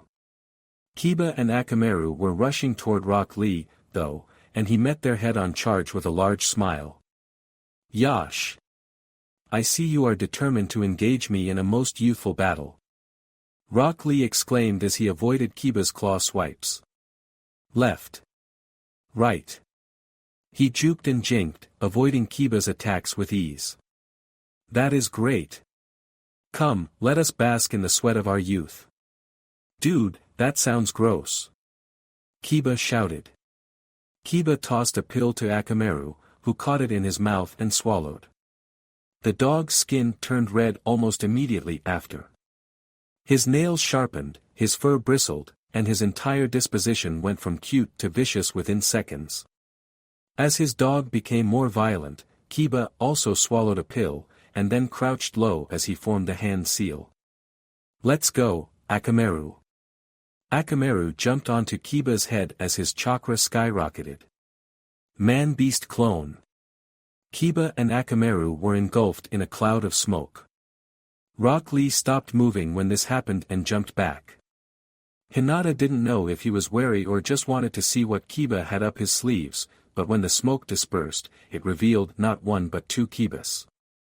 Akamaru had transformed. "This is a most youthful technique," Rock Lee shouted. "We'll see how useful it is when I pulverize you." Kiba snarled. "Come on, Akamaru." Akamaru growled and leapt off Kiba's back as the two of them raced toward Rock Lee, and while they were battling the other taijutsu user, Shino had become embroiled in a long-distance battle with Tenten. They seemed to be evenly matched. Tenten couldn't throw her ninja tools past his wall of bugs, which somehow managed to catch all of her tools with ease. She tried tying some explosive notes to her weapons and tossing those, but Shino had his Kikaichu opens holes in their defense to let those slip past and avoided them by leaping back. It was a sound strategy for engaging a long-range fighter, though he'd need to come up with another plan if he wanted to win. She and Niji had yet to engage in combat. They stood across from each other. A small wind had kicked up sand and several leaves that passed between them, gently floating along the air current. Hinata felt a small trickle of sweat run down her scalp, but she refused to let Niji know that she was actually nervous. "You should give up, Hinata," Niji said. "I do not know what you were thinking when you decided to try and take me on alone, but it's clear to me, to everyone, that you have no hope of winning. Despite being the pampered princess of the main branch, you have no talent, no ability, and no hope of victory. From the moment you were born, fate had determined that I would be stronger than you." Hinata did not bother to hide her frown. She slowly slid into the gentle fist stance. Niji twitched when he saw this, but she didn't let that bother her. Activating her Byakugan, Hinata stared at her cousin with all the calm she could muster. "It doesn't matter if you're stronger than me. You might be stronger than me right now, but I'm not about to give up. TCH. Niji slid into the gentle fist stance as well, and while they would have looked identical to the unknowing eye, to Hinata, Niji's stance appeared a lot more refined than her own. "Fine then. If you're too stupid to know when you're outmatched, then come and find out just how big the difference between us really is." Hinata needed to take several calming breaths to steady her nerves. Even if she felt a lot more confident now, there was no denying that she was still nervous. She had her trump card, of course. If she wanted to, she could end this fight right now, but she at least wanted to see how far she had come since training with Danzo before that happened. This was as much to test her own abilities as it was to win. Niji bolted at Hinata seconds before she could do anything, but that didn't mean she intended to stand there and do nothing. She threw herself forward. The wind whistled past her ear, her hair flew behind her, and she met Niji in a gentle fist taijutsu match seconds later. Because he was faster, Niji was able to attack first. His palm strike was incredibly accurate. His aim was her shoulder, or rather, the tenketsu in her left shoulder. Hinata twisted her body to the side, brought up her right hand, and used a gentle fist palm thrust to redirect his wrist. At least, that was her intention. Niji pulled back before her attack could hit. Then he launched another thrust at her right flank. Hinata tilted her body and defended by smacking his palm away with her own palm, which cancelled out the power in his attack. The gentle fist was a dangerous form of taijutsu because even a block could be turned into an attack. If someone tried to throw a punch, a gentle fist user could damage the tenketsu or even blood vessels in their arm by sending chakra through their hands while redirecting their opponent's attack. That was why it was better to outright avoid attacks instead of trying to block attacks. Unless you were also a gentle fist user.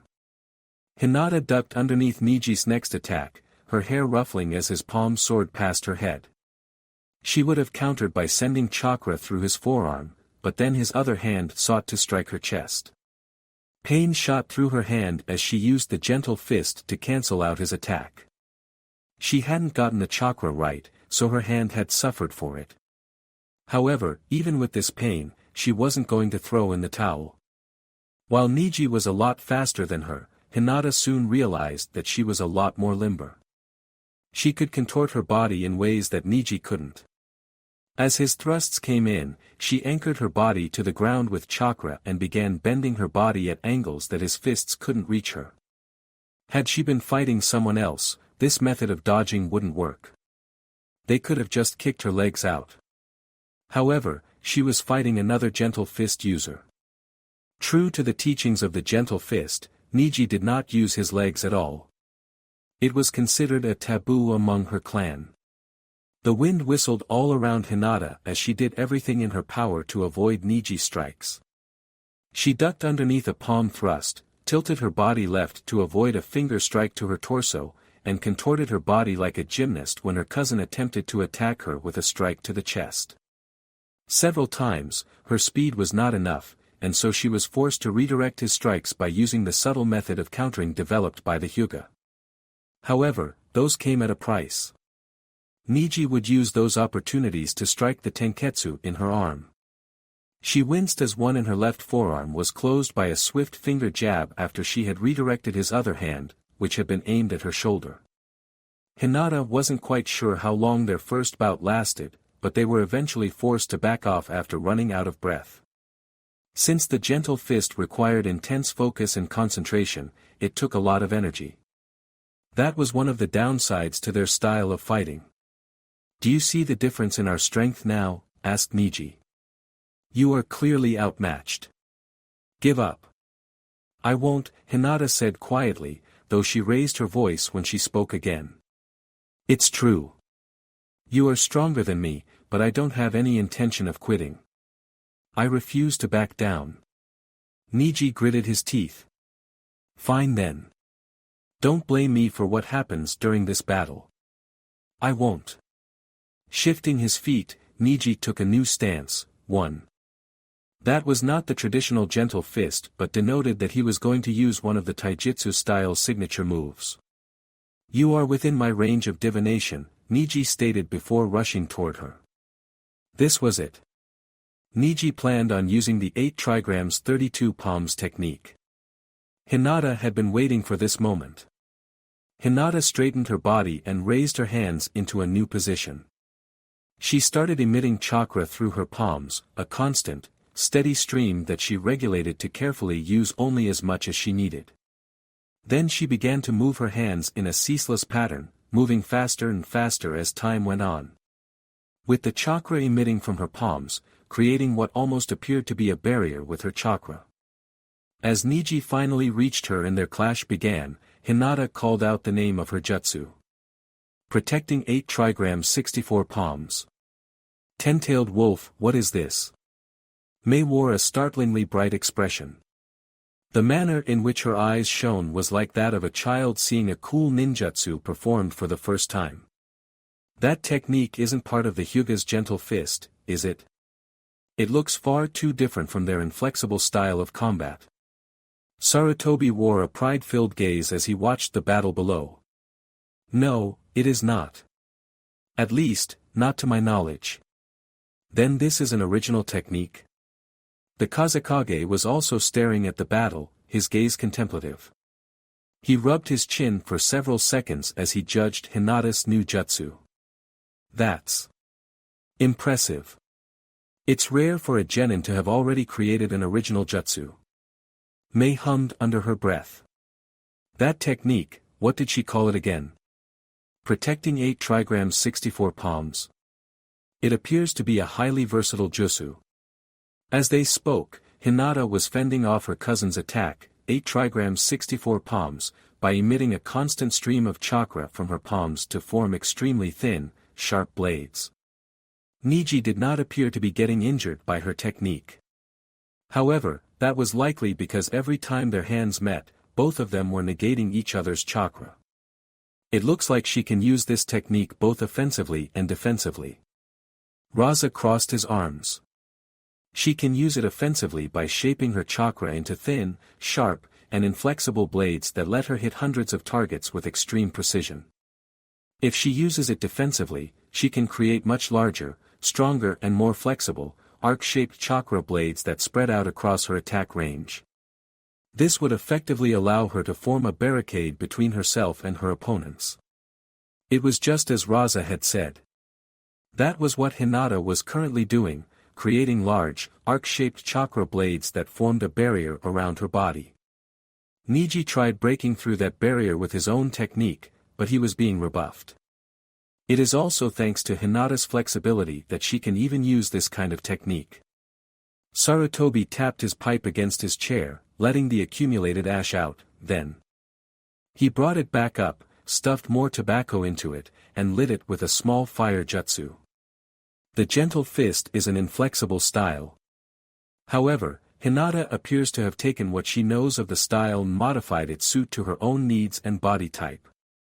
I actually hadn't thought about how someone can change the gentle fist to create such a technique. It's very impressive. They all agreed on this front, even Raza.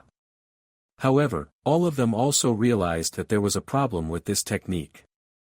Ten-tailed wolf, look at that! Haku exclaimed. She's actually rebuffing Niji's attacks. Hinata could actually win this. Naruto was sure that many other people were feeling the same way as Haku right then, and looking at Hinata, it was not hard to understand why. She was standing toe-a-toe with Niji. Both of their hands were mere blurs. For every attack he sent, she rebuffed it with amazing speed and precision. That was what it seemed like at first glance, anyway. No. Naruto shook his head. She's going to lose. What? Haku turned away from the battle to look at him. What do you mean by that? Take a look at the battle again. Haku did as instructed, and Naruto also studied the fight happening between Hinata and Niji. While it certainly appeared like Hinata was perfectly rebuffing Niji on the surface, if one looked closely enough, they would see the small cracks that Hinata was leaving in her defense, cracks that Niji was slipping through unnoticed. That technique is not complete, Naruto stated with certainty. There are a number of areas that she's left defenseless because she can't move her hands fast enough to block them off. This technique requires her to constantly emit chakra from her hands and move those hands into positions that allow her to create an ultimate defense similar to the 8 trigrams rotation. However, that means moving her hands fast enough that she's constantly covering the hole that open in her defense when the chakra in that area runs out. Even as he spoke, Niji's hand slipped through one of the holes that he spoke of and jabbed her in the wrist. Hinata flinched but surprisingly didn't cry out. She moved her hand and closed the hole, forcing Niji to retract his hand. Naruto thought she was very fortunate. It looked like Niji had not been able to close up her tenketsu, which would have made using that technique of hers a lot harder. Yes, I see what you mean, Haku finally muttered. While the technique itself is more or less complete, Hinata has not mastered using it. Her body simply isn't fast enough to let her create an ultimate defense. Still, I'm very surprised that she was able to create such a technique, Akane finally said something. She was leaning over the rail, her forearms resting on top of the guard. The Hyuga style is completely inflexible. It requires one to be like a rock. However, Hinata is more like a feather. She can move in ways that a rock simply can't, but she also lacks the power necessary to make full use of the gentle fist. This technique that she's created relies on the same principles as the Hyuga's style, but it makes use of her innate flexibility. I'm actually kind of astounded that she could create something like this. You're not the only one, Naruto said. He was surprised that Hinata, shy and underconfident, had been able to create such a technique. Was this also the result of her sudden change? He was beginning to suspect that there was more to her change than just a sudden transformation in demeanor. Someone must have been helping her out. But who was that person and what did they want? Naruto didn't think it was Hinata's team helping her. They seemed every bit as surprised as he was, which meant it was someone outside of her team. A Hyuga member? Probably not. She was widely regarded among her family as a failure because she had been, too soft. This meant it was an unknown individual who was lending her a hand. Naruto didn't know what this meant, but he was sure of one thing. Whoever was helping Hinata grow stronger was probably not doing so for altruistic reasons. Ten-tailed wolf Niji leapt back as his technique ended, leaving Hinata panting and slumped over several meters away. She hadn't successfully fended off her cousin's attack. True, she hadn't let him completely overwhelm her, but she had also received several injuries on her arms in exchange. More than anything else, this let her know that Niji was too strong for her. That technique. Niji muttered. That technique is not one of the traditional techniques of the Hyuga clan. It does not belong in the gentle fist. What was that? It was my own original technique. Hinata panted. Original? Niji gawked, eyes suddenly bulging as he took a stumbling step back.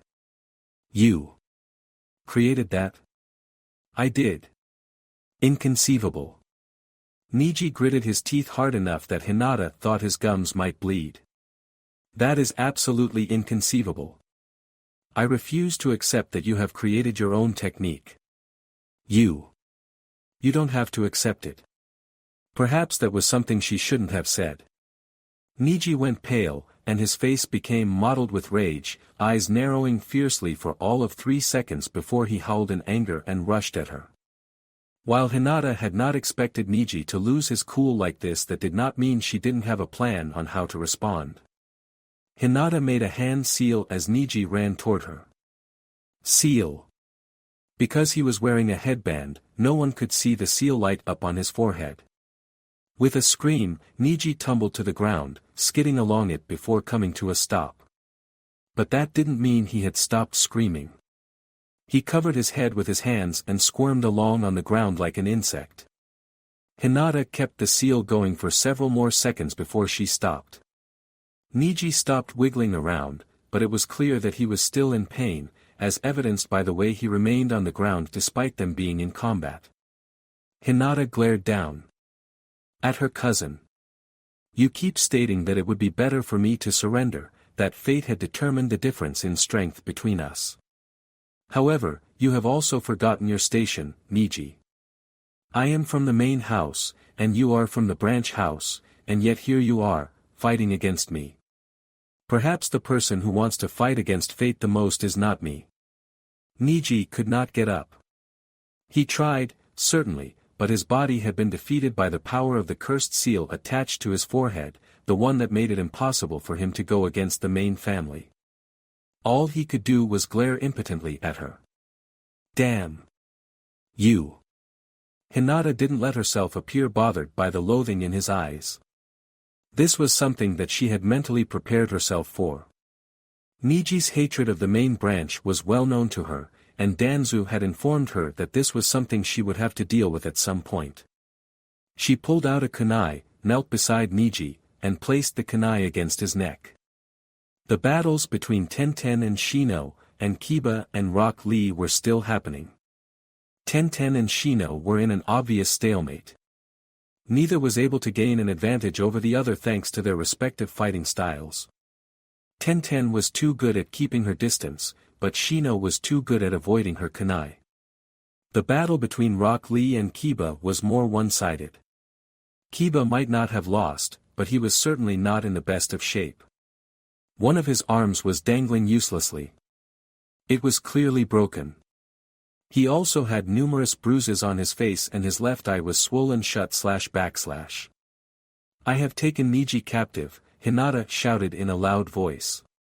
If you two do not wish for him to get hurt, then I suggest you both surrender. The battle stopped as Tenten and Rock Lee realized that their friend was in danger. Of course, they also looked prepared to continue, perhaps realizing that Niji wasn't actually in danger of being killed. Hinata looked at the proctor. If this was a real battle, Niji's opponent would not hesitate to kill him if these two did not do as they said. Call the match. While it took a moment at first, the proctor seemed to realize that what she had said was true. The Chunin exam might not be a real battle. However, the team competition was meant to simulate real battles between ninja. In this regard, Hinata had clearly won the match. As the proctor, I announced that Team Guy is unable to continue. The proctor raised his hand. The victory goes to Team 8. Ten-tailed wolf. While a lot of people still seemed fairly excited by how the match had progressed, there were a few who were not expressing excitement. Mado Guy was one of them. Kurenai Yui was another. Both of them wore expressions that made Enko wish she could move away from them. They weren't quite dark, but neither of them was what she would have called pleasant. That was an interesting battle, Enko muttered. It was a disgrace, Kurenai said. She was biting her thumb, an expression of worry written all over her face. I can't believe Hinata would use the cursed seal as a means of defeating her opponent. I thought I taught her better than that. I'm not sure I see the problem, Kakashi said as he flipped a page of his book. You don't see the problem? Kurenai parroted before an angry expression came over her face. Hinata used the cursed seal to defeat her opponent. Hinata is also a ninja, just like you and I. Despite being on the receiving end of her death glare, Kakashi did not appear the least bit bothered. With a calm, composed expression, he lifted his eyes from his book and gazed at Kurenai. Do not forget that we are ninja. A ninja must use any means necessary to achieve victory. What Hinata did might not work against a different opponent, but the cursed seal is still just another jutsu in her arsenal. But that's Kakashi is right. Mado Guy interrupted them. While I do not like that she used such a technique against Niji, it is not like we shinobi are adverse to using reprehensible means to achieve victory. That's just what it means to be a ninja. It was clear that Kurenai still did not approve of what Hinata had done, but she couldn't find it in herself to argue either. With a huff, she slumped into her seat and fixed her gaze on the arena. Ten-tailed wolf. The next battle was between Team Suna and Team Samui.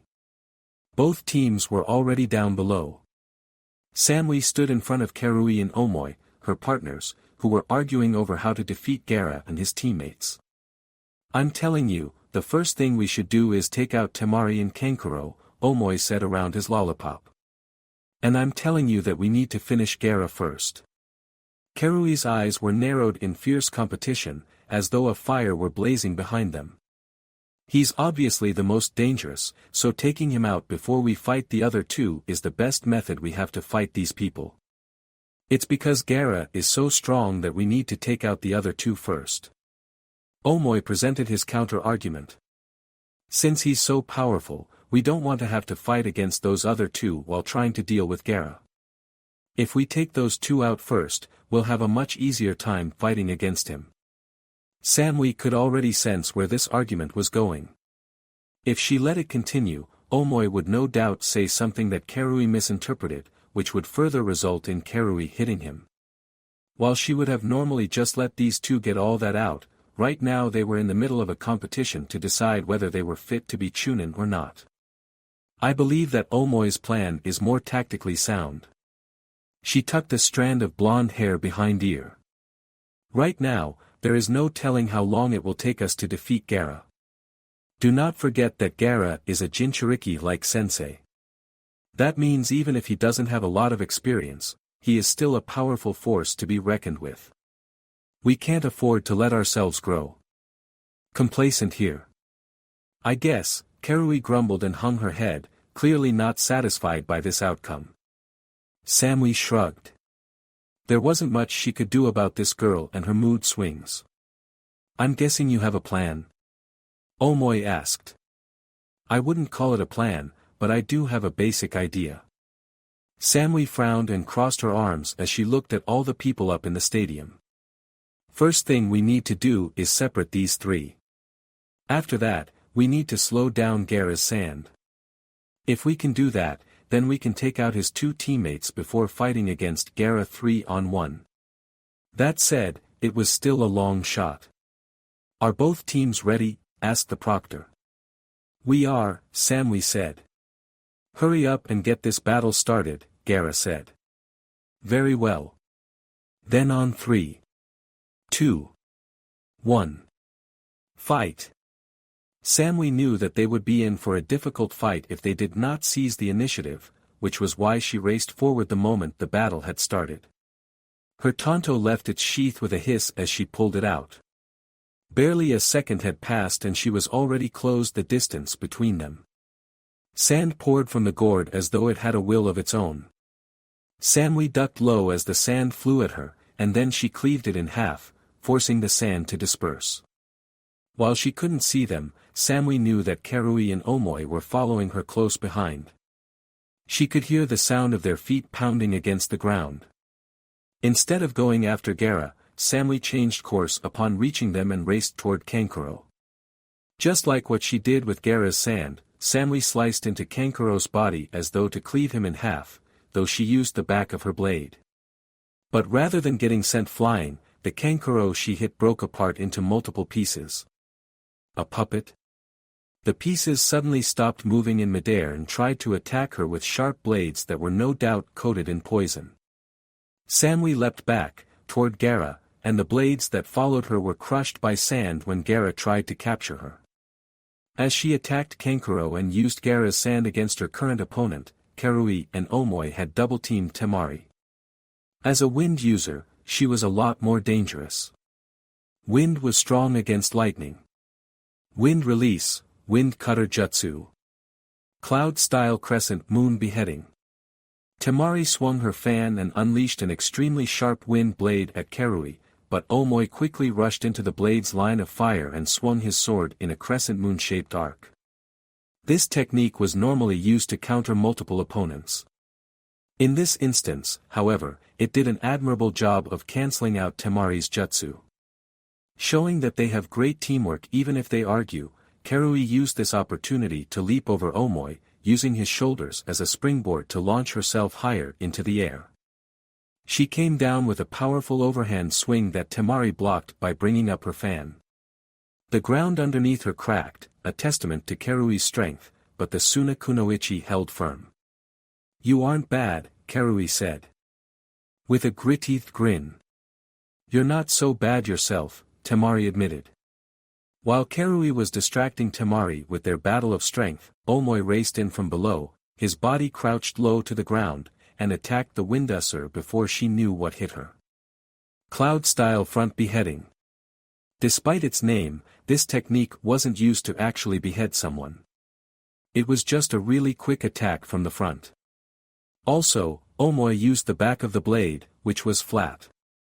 That kept his sword from cutting Temari through, but the force of his swing was enough that even Samui, watching them from the corner of her eye, could tell that the other girl's ribs were broken. Temari couldn't even so much as scream. A rasp escaped her mouth along with some spittle as she was sent flying. Her body hit the ground, and then she tumbled along the gravel before coming to a stop. Even after that, she was still conscious. She struggled to get up, but then Karui smacked her in the temple with her blade. Temari's eyes rolled into the back of her head after that and she passed out. That meant they only had to deal with Gaara and these puppets. Samui did her best to avoid the sand that Gaara sent at her as she searched for Kankuro. His puppet had been destroyed by Gaara's sand, but that didn't mean the danger had passed. She was pretty sure he had a second one. Fortunately, avoiding the sand was easy. It was fast, certainly, but Samui had been trained as a swordsman, and her speed was nothing to scoff at. The wind whipped by her as she twirled her body around to dodge another wave of sand. Gaara was nowhere near her. He stood several meters away, attacking from a distance. His teammate, Kankuro, was still nowhere to be seen. Puppeteers often hid themselves while fighting. They were not strong. The puppeteer was actually the weakest link in a puppet. If Samui could find Kankuro, she could end this battle quickly. The sand suddenly stopped attacking her as Karui and Omoi attacked Gaara, using a form of team blitz tactics. They dashed at Gaara from separate directions.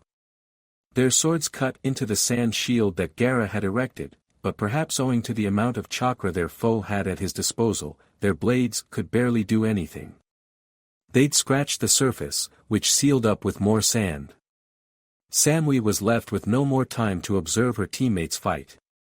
A spike in killing intent made her leap away from her present position.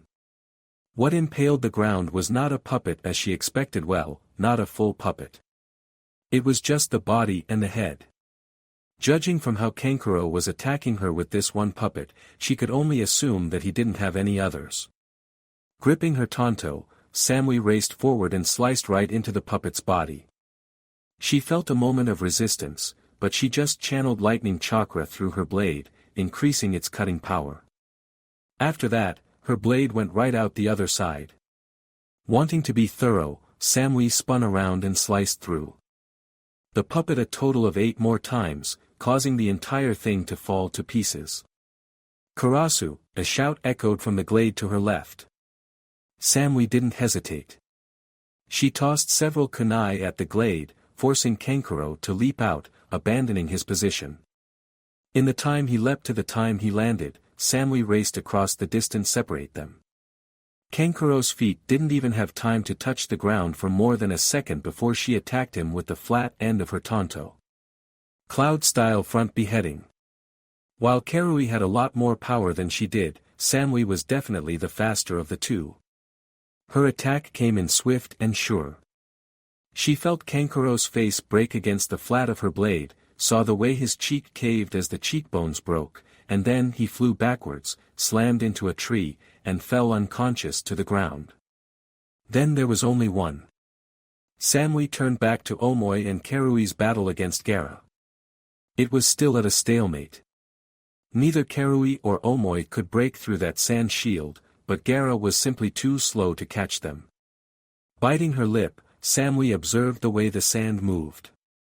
Every time one of her teammates' blades sliced into shield, it would just repair itself, which led her to believe that Gaara could indefinitely repair his shield so long as he had chakra. And he possessed a lot more chakra than them. If we're going to get past that shield, then we need to blow it away in one hit. Samui didn't have a lot of attacks in her arsenal, but she did have her chakra flow, the ability to channel lightning chakra through her blade. She believed that would give her the chance to slice through Gaara's sand barrier and reach him. Holding her tanto in a ready position, Samui channeled her chakra until the blade of her tanto was sparking and crackling with electricity, and then she raced forward. By applying chakra to the bottom of her feet, she increased her speed several-fold. It wasn't long before she was close to where the battle was taking place. Karui and Omoi noticed her before too long. When they saw the lightning crackling from her sword, they both retreated. Gaara had encased himself in a literal dome of chakra, one that had spikes jutting all over its surface. She wondered how he could see anything like that, but then she noticed the eyeball floating near the top, and realized that was how he probably saw what was happening around him. Narrowing her eyes as the spikes on the dome shot toward her, Samui juked left and right to avoid being impaled. This became harder the closer she got. A cut opened on her cheek. Pain stung her side as one of the spikes grazed her. Gritting her teeth, she plowed past the last of Gaara's offensive spikes, and then it was just her and the sphere he was hiding in. Instead of slicing the dome apart, which she did not think would work, Samui impaled the dome. She stabbed her tanto into the dome with all the strength she could muster. Thanks to the lightning chakra coating her sword, she felt no resistance. Her blade went smoothly into the sand. There was an almost ominous moment of silence. Samui didn't know why, but the hairs on the back of her neck were prickling. Despite the fact that nothing was wrong with her body, her arms were shaking. Nothing seemed out of place. However, Samui felt like there was something very, very wrong in that moment. Wawa! This is my blood! The scream came from inside of the dome seconds before the dome itself exploded. It was only her instincts that saved Samui from being struck by the massive wave of sand. She leapt back seconds before the dome burst. Using chakra flow, she sliced through the sand that came at her. As she stopped moving nearly 6 meters from her previous position, Karui and Omoi landed next to her. "What the hell is going on?" shouted Karui. "I don't know." Samui narrowed her eyes as the sand cleared up. "But I have a very bad feeling about this situation." "You're not the only one," Omoi muttered. With the sand now clear, they were able to perfectly see Gaara, hunched over and bleeding from a shoulder wound. His eyes were bloodshot. They contained more than just hints of madness. He wore a grin that was anything but sane. Just looking at it made Samui shudder. "You hurt me. You hurt me. You hurt me," Gaara mumbled over and over again. The fact that he was repeating himself made his words all the more unnerving. "What's with this guy?" asked Karui. "I don't know." Omoi brought his sword in a guard position. "But I think we should defeat him now while he's raving like a lunatic. First time you and I have ever agreed on something," Karui said as she also unsheathed her sword. "Wait, you too!" Samui shouted, but she was too late. Omoi and Karui were already racing toward Gaara. Perhaps they felt now was the perfect time to defeat him, or maybe they had jumped the gun because of the killing intent Gaara was unleashing, but whatever the reason was, Samui's instincts were yelling at her that they shouldn't rush in. Her instincts were right. She wished they weren't. Gaara raised his arm, sand swirled around it, coalescing and hardening and growing, until it had formed a massively clawed arm that was at least 3 times bigger than Gaara himself. Then he brought the arm down. Omoi and Karui were quick enough to avoid it. They leapt apart, away from each other. However, Gaara merely swung his arm again, horizontally this time. Karui didn't even have time to shout as the hand struck her with speeds greater than anything Samui had seen from Gaara so far. Seconds after she was struck, Karui slammed into the arena wall, and there she remained, her broken body embedded into the cement. With Karui out of the way, Gaara turned his attention to Omoi, who quickly tried to back away from the insane Jinchuriki. Samui also raced toward them. She shot forward, propelling herself across the distance by shoving chakra into the bottom of her feet. As the giant hand came down to crush Omoi, Samui leapt into the air, spun upside down, and sliced through the giant arm. Gaara screamed. It was not the kind of scream made by someone who was sane. Filled with madness and rage, this was the scream of an individual who had lost all reason. And Samui could see why. His body now covered almost entirely of sand, Gaara was barely visible anymore. Only a bit of his face and some of his body remained visible. The rest of him looked like a tanuki. Is that the Shikaku? Landing back on the ground, Samui was forced to dodge when Gaara opened his mouth and unleashed a powerful blast of wind. It struck the ground. Samui almost yelled when the attack exploded, not with fire, but with wind. Rocks and gravel flew everywhere. Raising her arms to protect her vitals, Samui grunted as she was sent skidding across the ground. Several rocks pelted her body. It stung, but at least they didn't hit anything vital. After doing a quick check over her body to make sure she wasn't suffering from any unknown injuries, Samui looked around in an attempt to find Omoi. She did find him. Half buried under a pile of rubble. She didn't need to go over there to know that he wasn't conscious anymore. Blood was leaking down his face, his head was tilted toward the ground, and his eyes were shut. Even if she wanted to go over and help him, she couldn't. Gaara wasn't letting her. Time for you to die. Samui wasn't sure what to expect from this new, crazy Gaara. A wind attack like before maybe, or perhaps he would try to crush her with his giant hand. Whatever she had been expecting, it was not for him to throw himself toward her by digging his clawed hands into the ground and using them like one might use a slingshot. He moved so quickly that Samui barely had time to get out of the way. He was so close that she could feel his foot graze her head, drawing a line of blood that stained her hair. He struck the ground with a loud crash. The arena shook, causing her to stumble forward. She righted herself, but it was already too late by then. A tail filled her vision. It was the last thing she saw. Ten-tailed wolf, shit. Naruto swore when he saw Samui get struck by Gaara's massive tanuki tail. The blonde woman soared through the air, struck the ground, which shattered underneath her, kicking up a huge cloud of dust. Then the dust cleared, it revealed a broken and battered Samui. Her limbs were twisted at awkward angles, and blood ran down her lips. She was out. Gaara was not satisfied. Die. Die. Die. Die. A large sphere of wind chakra was already forming in his mouth. Naruto didn't doubt that he planned to finish off Samui, already helpless and unable to defend herself, with that attack. There was a lot of chakra in that sphere, too. If Samui got hit with that, there wouldn't even be pieces of her remaining.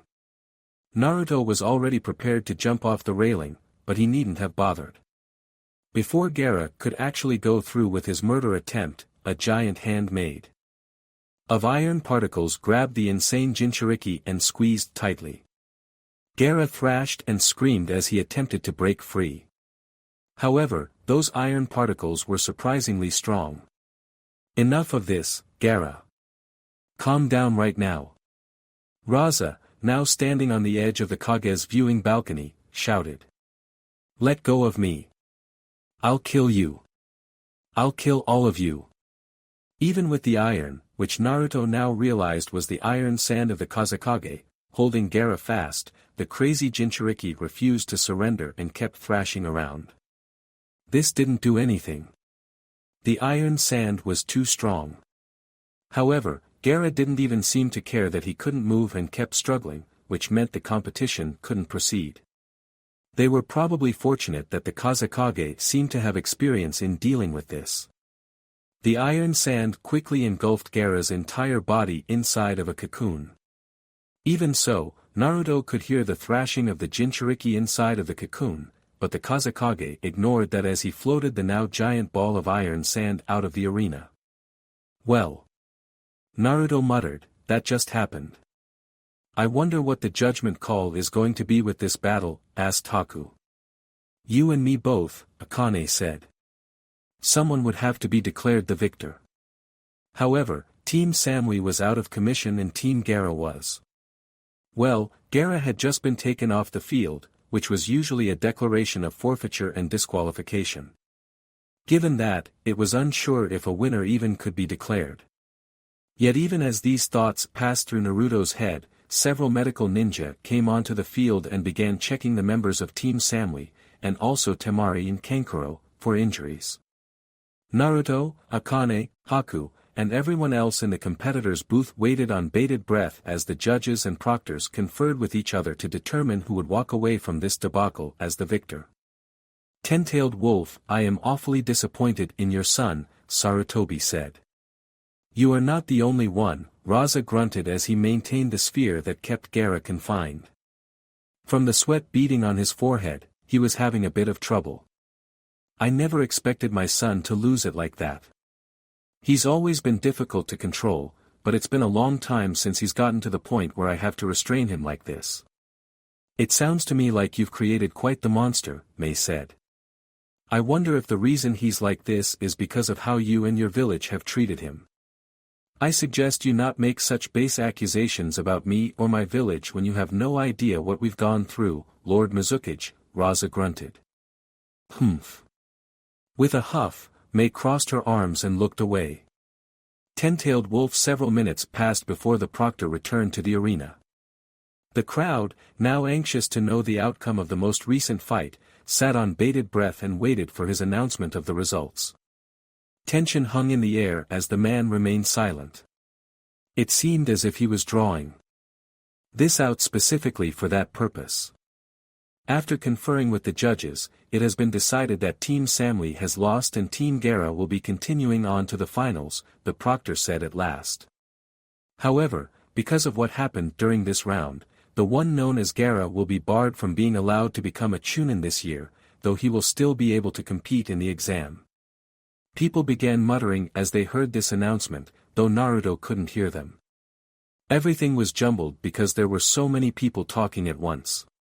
But as he watched the people conferring with each other, or perhaps speculating and arguing, he thought about the decision that had been made and nodded.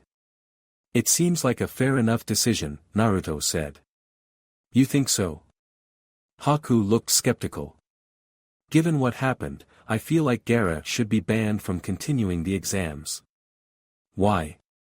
"It's not like Gaara killed anyone. But he would have if not for the Kazekage."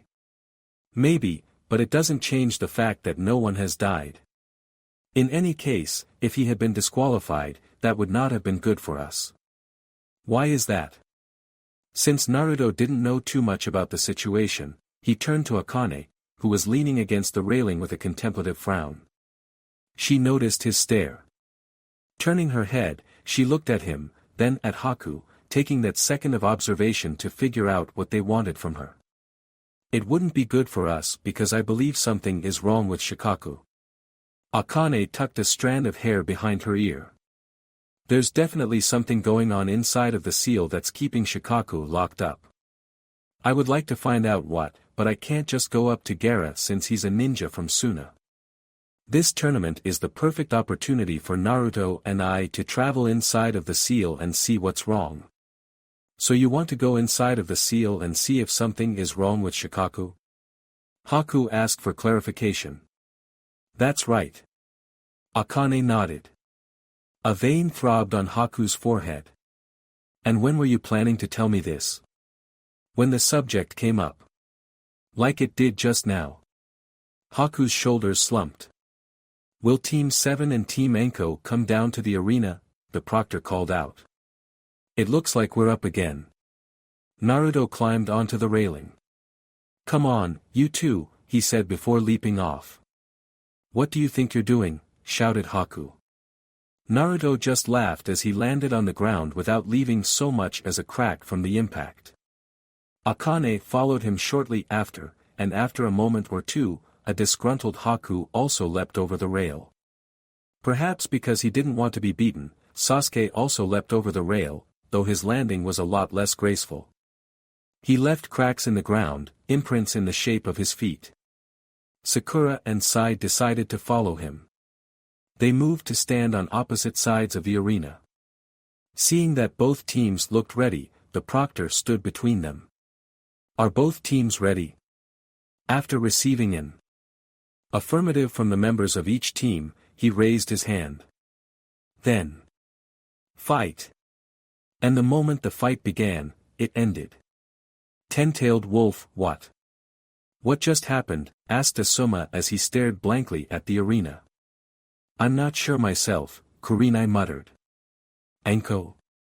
Don't look at me." Enko waved her hands back and forth. "I didn't see anything."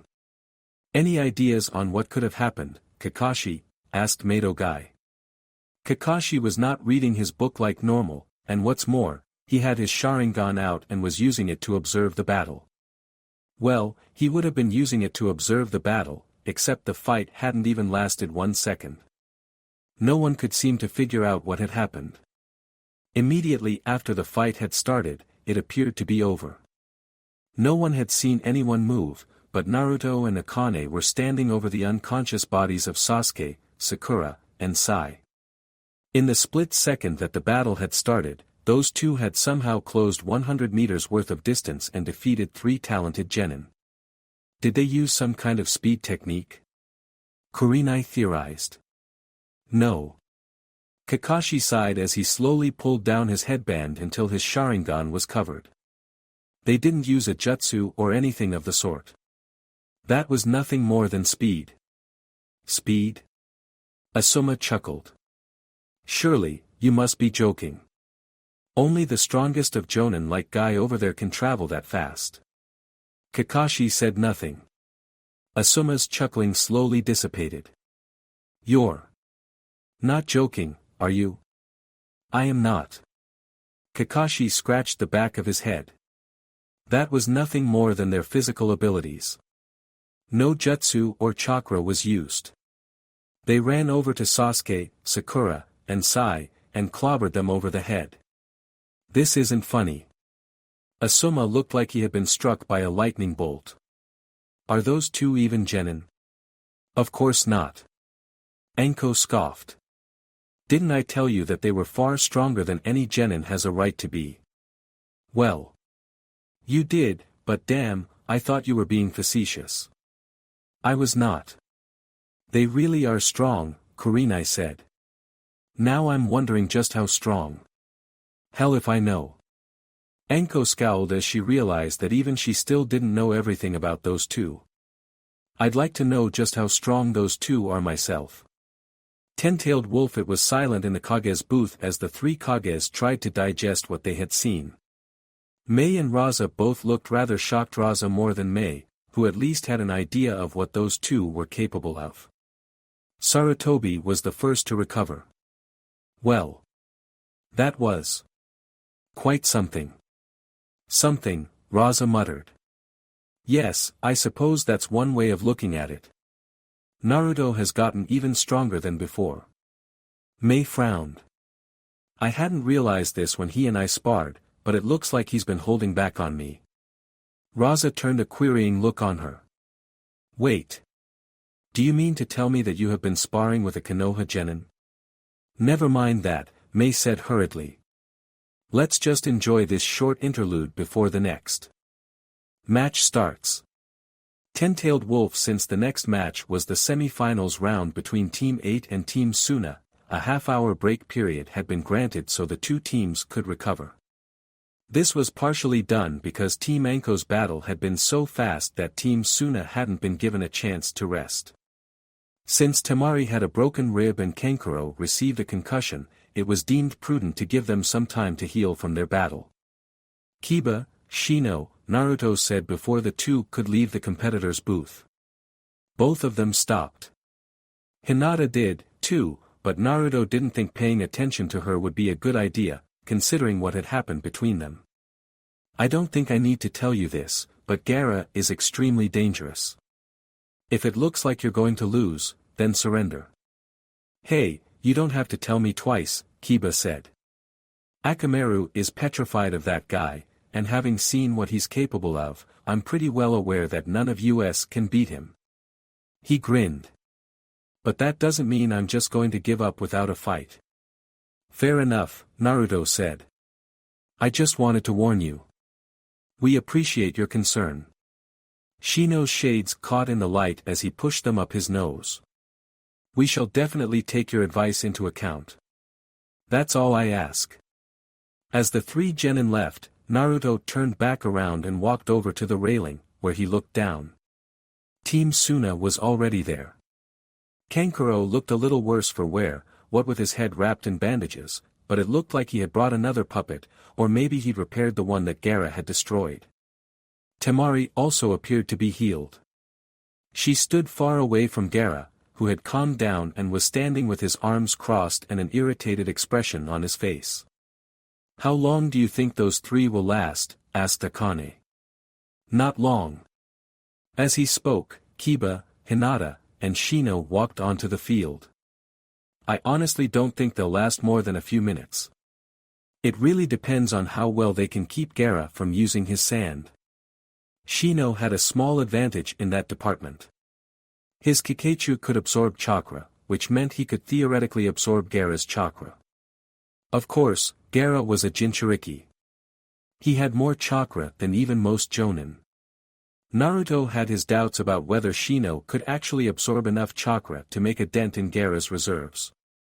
Should we be ready to step in? Asked Haku. Yes, Naruto said immediately. I'd like to be prepared in case Gaara goes crazy again. While I'm sure the Jonin and Kages are also prepared for that possible eventuality, I think we can do a better job of responding than they can. Right. The proctor had now raised his hand and was looking at the two teams. While Temari and Kankuro appeared wary of Gaara, they didn't seem nervous about this upcoming fight. On the other hand, Kiba had already broken into a nervous sweat. Naruto couldn't tell what Shino or Hinata were feeling, but they had to know about the kind of danger they were in. "Are both teams ready?" he asked, and received an affirmation from everyone. The proctor took a deep breath as though steadying his own nerves. "In that case, fight." Ten-tailed wolf. Maybe it was because Kiba knew they had no real chance of winning since before the fight had even begun, but almost from the get-go of this battle, they had been playing defensively. They were unable to move forward, due in no small part thanks to Gaara. In fact, he was the only person they were fighting right now. Once the battle had commenced, Gaara began attacking them with his sand. They were prepared for this. Thanks to having seen him fight several times, Team 8 was mostly aware of how he fought, and that was how they managed to keep from being captured. Even so, it was also thanks to Gaara's sand that they couldn't get any closer. Damn it! Kiba leapt back as a tendril crashed into the ground right in front of him, drilling through the gravel with ease. "I have no idea how we're going to get close to this guy. I suppose we should just be lucky that those other two aren't fighting now." Temari and Kankuro were not taking part in the fight. He didn't know why. Perhaps they were wary of being hurt by Gaara again, or maybe Gaara had told them not to get in his way, but whatever the case may have been, it was a big help to them. That said, he was wary of surprise attacks from them. The three of them had split up, moving off in separate directions. While Kiba played decoy, standing right in front of Gaara, dodging his attacks, and making a general nuisance of himself, Hinata and Shino were moving around him. The plan was for Shino to drain Gaara of his chakra, and then for Hinata to attack him up close with the gentle fist style of taijutsu. Kiba had never felt this much adrenaline pumping through him in his life as he dodged, ducked, dove, and weaved through the sand attacks from Gaara. It wasn't that hard from this distance. However, the sand seemed to be moving faster as time went on. He didn't know what was worse. That the sand seemed to have a learning curve, or that Gaara was just standing meters away with a blank expression on his face. It was not long before Shino was in place. Bugs flew from the sleeves of his jacket, converging on Gaara and attempting to drain him of chakra. Hinata was standing on the other side, prepared to attack with her 8 trigrams 34 palms. Kiba wasn't sure if he had ever expected this plan to work, but he had been hoping it would. However, when the sand that had been attacking Kiba stopped and swarmed over the bugs attacking Gaara, he knew that their situation was pretty much hopeless. The bugs were crushed, and before either Shino or Hinata could come up with a counter-attack, the ground beneath them suddenly consumed their bodies, leaving everything but their faces covered. "I have taken these two hostage," Gaara announced. "This battle is over. You two should consider yourselves lucky. If I could, I would have already crushed you and fed your blood to mother. The winner of this round goes to Team Suna," the proctor announced, though it didn't seem like he wanted to. Ten-tailed wolf, that battle was a little disappointing, May admitted. Inhaling some smoke from his pipe, Sarutobi released it in numerous rings. "It is, but I don't think we could have expected much from a battle like this. Team 8 isn't a bad team, but they are still young and inexperienced. What's more, after the performance Gaara put on during his battle against Team Samly, they were even more cautious than normal. I doubt they even expected to win, which also probably had a large effect on their overall performance. Their fear held them back, in other words." May crossed her left leg over her right. "I guess I cannot blame them. Gaara is not someone that your average genin can face and hope to win against. I think even most jonin would have trouble fighting him. There's also the psychological issues," Raza added. "The last battle undoubtedly put the fear of death into those three. They know that Gaara is more than willing to kill others. He only stopped killing Team Samly because I stopped him in time, but what if that didn't happen this time? Knowing that you can't win and knowing that you might die. When you combine these two psychological factors, it's sure to take a heavy toll on a person's psyche and moral." "Indeed." Sarutobi nodded several times. Fortunately, This next battle should prove to be far more entertaining. The battle between Team Anko and my own children. Raza straightened in his seat as though suddenly more interested. I am curious about them. Naruto and Akane in particular seem far stronger than any genin has a right to be. He turned to Sarutobi.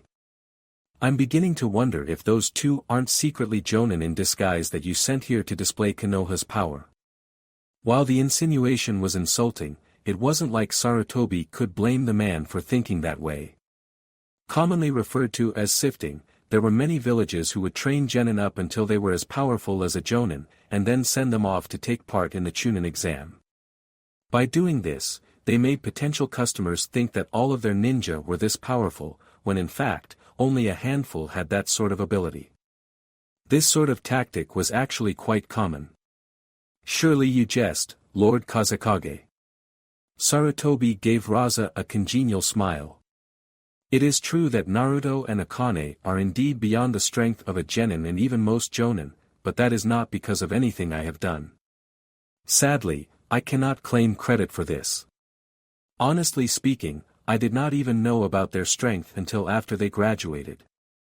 It seems they had been hiding their true talent from the entire village until it was time to become genin.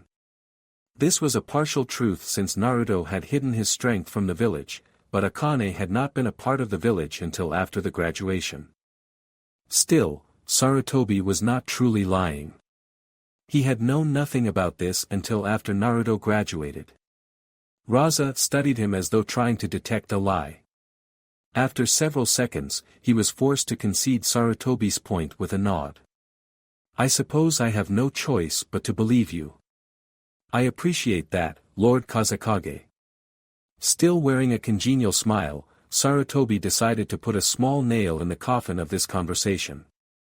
Especially since you decided to send your Jinchuriki to the Chunin exam for that very reason. Why, if I didn't know any better, I would say this was a case of the pot calling the kettle black. Raza grimaced, obviously not appreciating the way Sarutobi called him out, but it wasn't like he had much room to stand on. Sending a Jinchuriki to a Chunin exam was like having a Jonin do drank missions. Point taken, Raza said. Will Team Anko please come down to the arena floor, requested the proctor. It looks like the final battle is about to start. Mei licked her lips. I can't wait to see this battle. Ten-tailed wolf. After reaching the arena floor, Naruto, Akane, and Haku stood at the designated starting point for the final battle. Standing across from them, Gaara was beginning to breathe heavily as though aroused. Naruto figured that was his lust to kill coming through. The fact that Gaara was staring at him and him alone only confirmed this for him. Temari and Kankuro were standing further away from Gaara, perhaps frightened by the aura their teammate was producing. How should we do this? Asked Haku. You can take Kankuro, Naruto said. If you can take him out quickly, all the better, but if you can't, just keep him busy. I guess that means you'd like me to take out Temari, said Akane. Naruto shook his head. No, I'll defeat her. I'm a wind user as well, so I'm confident I can beat her more quickly than you. She also won't be as likely to suffer from broken bones if I fight her. While Akane scratched the back of her head, conceding to his point, Naruto looked at her. I want you to keep Gaara occupied. Don't try to fight him. Just keep his attention on you long enough for me to finish dealing with Temari. That doesn't sound too hard, though I don't like the idea of doing nothing. Akane tapped her index finger against her thigh. You'll owe me for this. I'll make it up to you when we get back to Konoha, Naruto said. As they were speaking, the proctor walked up to stand between the two teams. Nervous sweat rolled down his face. Naruto wondered if this guy was nervous because of Gaara or him. Are both teams ready? The proctor asked. I'm ready. Naruto cracked his knuckles. Let's get this party started. While the others were not quite as vocal, each one expressed their readiness. The proctor nodded as he raised his hand. Very well. Then. Fight. His shout echoed across the arena as he brought his hand down in a swift chopping motion, signaling a start to the final battle of the Chunin exam. Naruto and Haku rushed toward their respective targets. Since Naruto was faster, he quickly overtook Temari, who only had enough time to unfurl her fan and send a single wind jutsu at him. It was a cutting blade. He slashed out with his left hand and sent his own wind blade to negate her attack. What the dash! With his speed, Naruto was in front of her not even a second later. Standing face to face, he stared into her shocked green eyes as he slammed his fist into her solar plexus. Temari doubled over his fist. Spittle flew from her mouth as she coughed, gasped, and wheezed. Her eyes rolled up into the back of her head, and she quickly fell limp over his fist. This really is too easy. While he was standing there, a large wave of sand rose up to swallow him. It appeared Gaara had been tracking him. He couldn't see Gaara on the other side of this wall, but the killing intent coming from the Jinchuriki saturated the area. However, before the sand could actually swallow him whole, it was blasted away by a powerful explosion of fire. A lot of the sand was turned into glass. The glass scattered everywhere, shattering against the ground when something powerful crashed into it. Standing in the middle of this blaze was Akane, her fists covered in bright red flames, and her crimson hair rustling in the breeze kicked up by her own superheated attack. She turned her head and stared at him. Go ahead and put her somewhere safe. I'll keep him occupied until then. Right. Naruto said as he scooped Temari up and raced toward the wall furthest from this battle. He set the girl down. Standing back up and turning around, he took one quick moment to look at Haku. Their ice-using teammate was battling against a puppet. This one looked similar enough to the one that Gaara had destroyed in the battle against Team Samui, but Naruto thought it looked a little shoddier, a little less well-built. Perhaps it was an older model, or maybe the repairs just hadn't gone well. Either way, he was sure that Haku could handle that thing no problem. Naruto looked at the battle between Gaara and Akane, if one could call it a battle. It was honestly pretty one-sided. Gaara would try to attack Akane with sand, but his mate had turned up the heat in the most literal sense. Her body was covered in a bright red flame. Whenever the sand even tried to touch her, the heat from her flames would turn it into glass. Despite this, Gaara continued sending wave after wave of sand at her. He shook his head. Idiot. Even as he spoke, Akane raced forward, batting sand out of the way with ease, and then rearing her chakra-coated fist back and slamming it into Gaara's face. A loud crack echoed all around them as Gaara was sent sailing. He slammed into the wall almost 24 meters away. Akane could have attacked, but she didn't. She remained there as Gaara peeled himself from the wall. Blood was leaking down his face. This is the second time someone has made me bleed, he screeched as sand began covering his face, arms, and torso. It wasn't long before the sand covering Gaara's body had taken the general outline of a tanuki. I'll kill you. Gaara sent more sand at Akane, but it didn't matter how much he sent or how powerful it was. When Gaara tried to impale her with spears, Akane demolished them with physical attacks. When he sent a wall of sand at her, she punched it with a fist encased in red chakra. The wall exploded. Channeling chakra to the bottom of his feet, Naruto raced toward Akane in Gaara's battle. He sprinted there within seconds. Just as he arrived, Akane slammed her fist into another tendril of sand, causing it to explode with a great, concussive force. How should we do this? Asked Naruto. We need to find the seal. Akane twirled around and launched a high kick in a wide arc. Red chakra leapt from her foot like fire and slammed a great wall of sand. Let's start by tearing away that sand armor of his. Leave that to me. Naruto pondered using his Kekii Genkei, but really, he didn't think he needed that to deal with a genin even if this one was a Jinchuriki. His wind chakra should be enough. Channeling wind chakra into his palms, Naruto sent numerous blades of wind into Gaara's sand-covered form. He frowned when nothing happened. He was using too little chakra. Increasing the amount of chakra in his palms, he sent more attacks into Gaara, nodding in satisfaction when large chunks of sand were cut away, revealing the form underneath. Sadly, the sand quickly came back. This is gonna be annoying. It looked like he really did need to use his Hitokage no Yaiba. With nary a moment's pause, Naruto summoned his sword, the Hikijukami. Twirling the blade around like an expert sword dancer, he sliced through the many tentacles of sand that tried to attack him. On his left, Akane watched his flank. She used her fists, punching away the sand as it came. He paid her no mind, trusting her to guard his back, and stabbed his blade into the ground without ceremony. Uzumaki's secret technique, darkness release, shadow binding. Spearing out of the ground were several dark, shadow-like tendrils, which curled through the air and wrapped tightly around Gaara. The insane Jinchuriki screamed as he struggled against his new bindings. It was no use.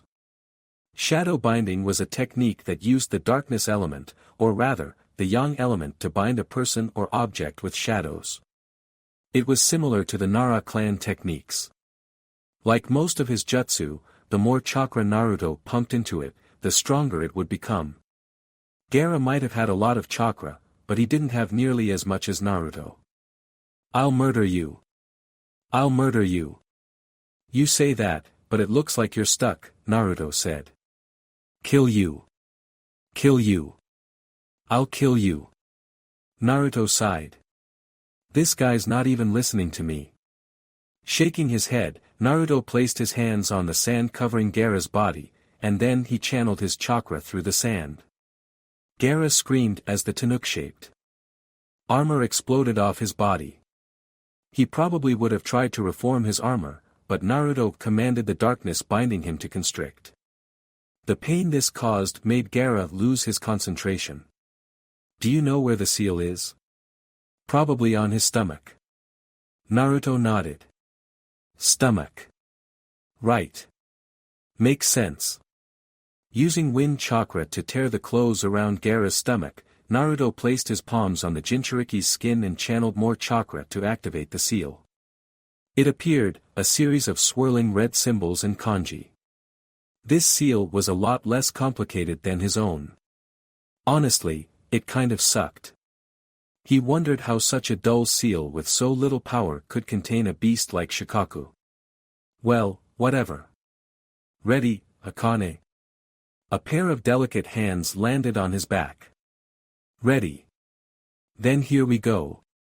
Naruto used his knowledge of seals to force this one open, without the key, and then he shoved only his Yin chakra into the seal. With that, his and Akane's consciousnesses were sucked into the seal.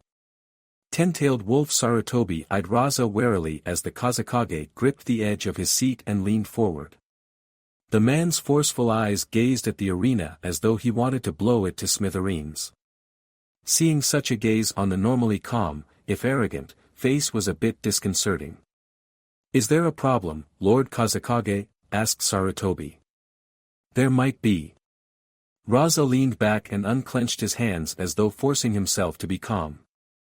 "Do you mind if I ask what your genin are doing?" Sarutobi looked at Naruto and Akane again. They stood completely still before the still-bound Gaara, who had also stopped struggling and was completely still, as if all three of them had become frozen in time. From this angle, none of them could see what was going on. However, if he were a betting man, he'd say Naruto was doing something to Gaara's seal. "Your guess is as good as mine." He shrugged, puffed on his pipe, and smiled. "Since the proctor has not called anything yet, let us remain seated and wait to see what is happening. Or you could watch the battle between Haku and Kankuro," Mei suggested with a sly look. "Speaking of, you never did tell me that boy was a member of the Yuki clan." Sarutobi shrugged again.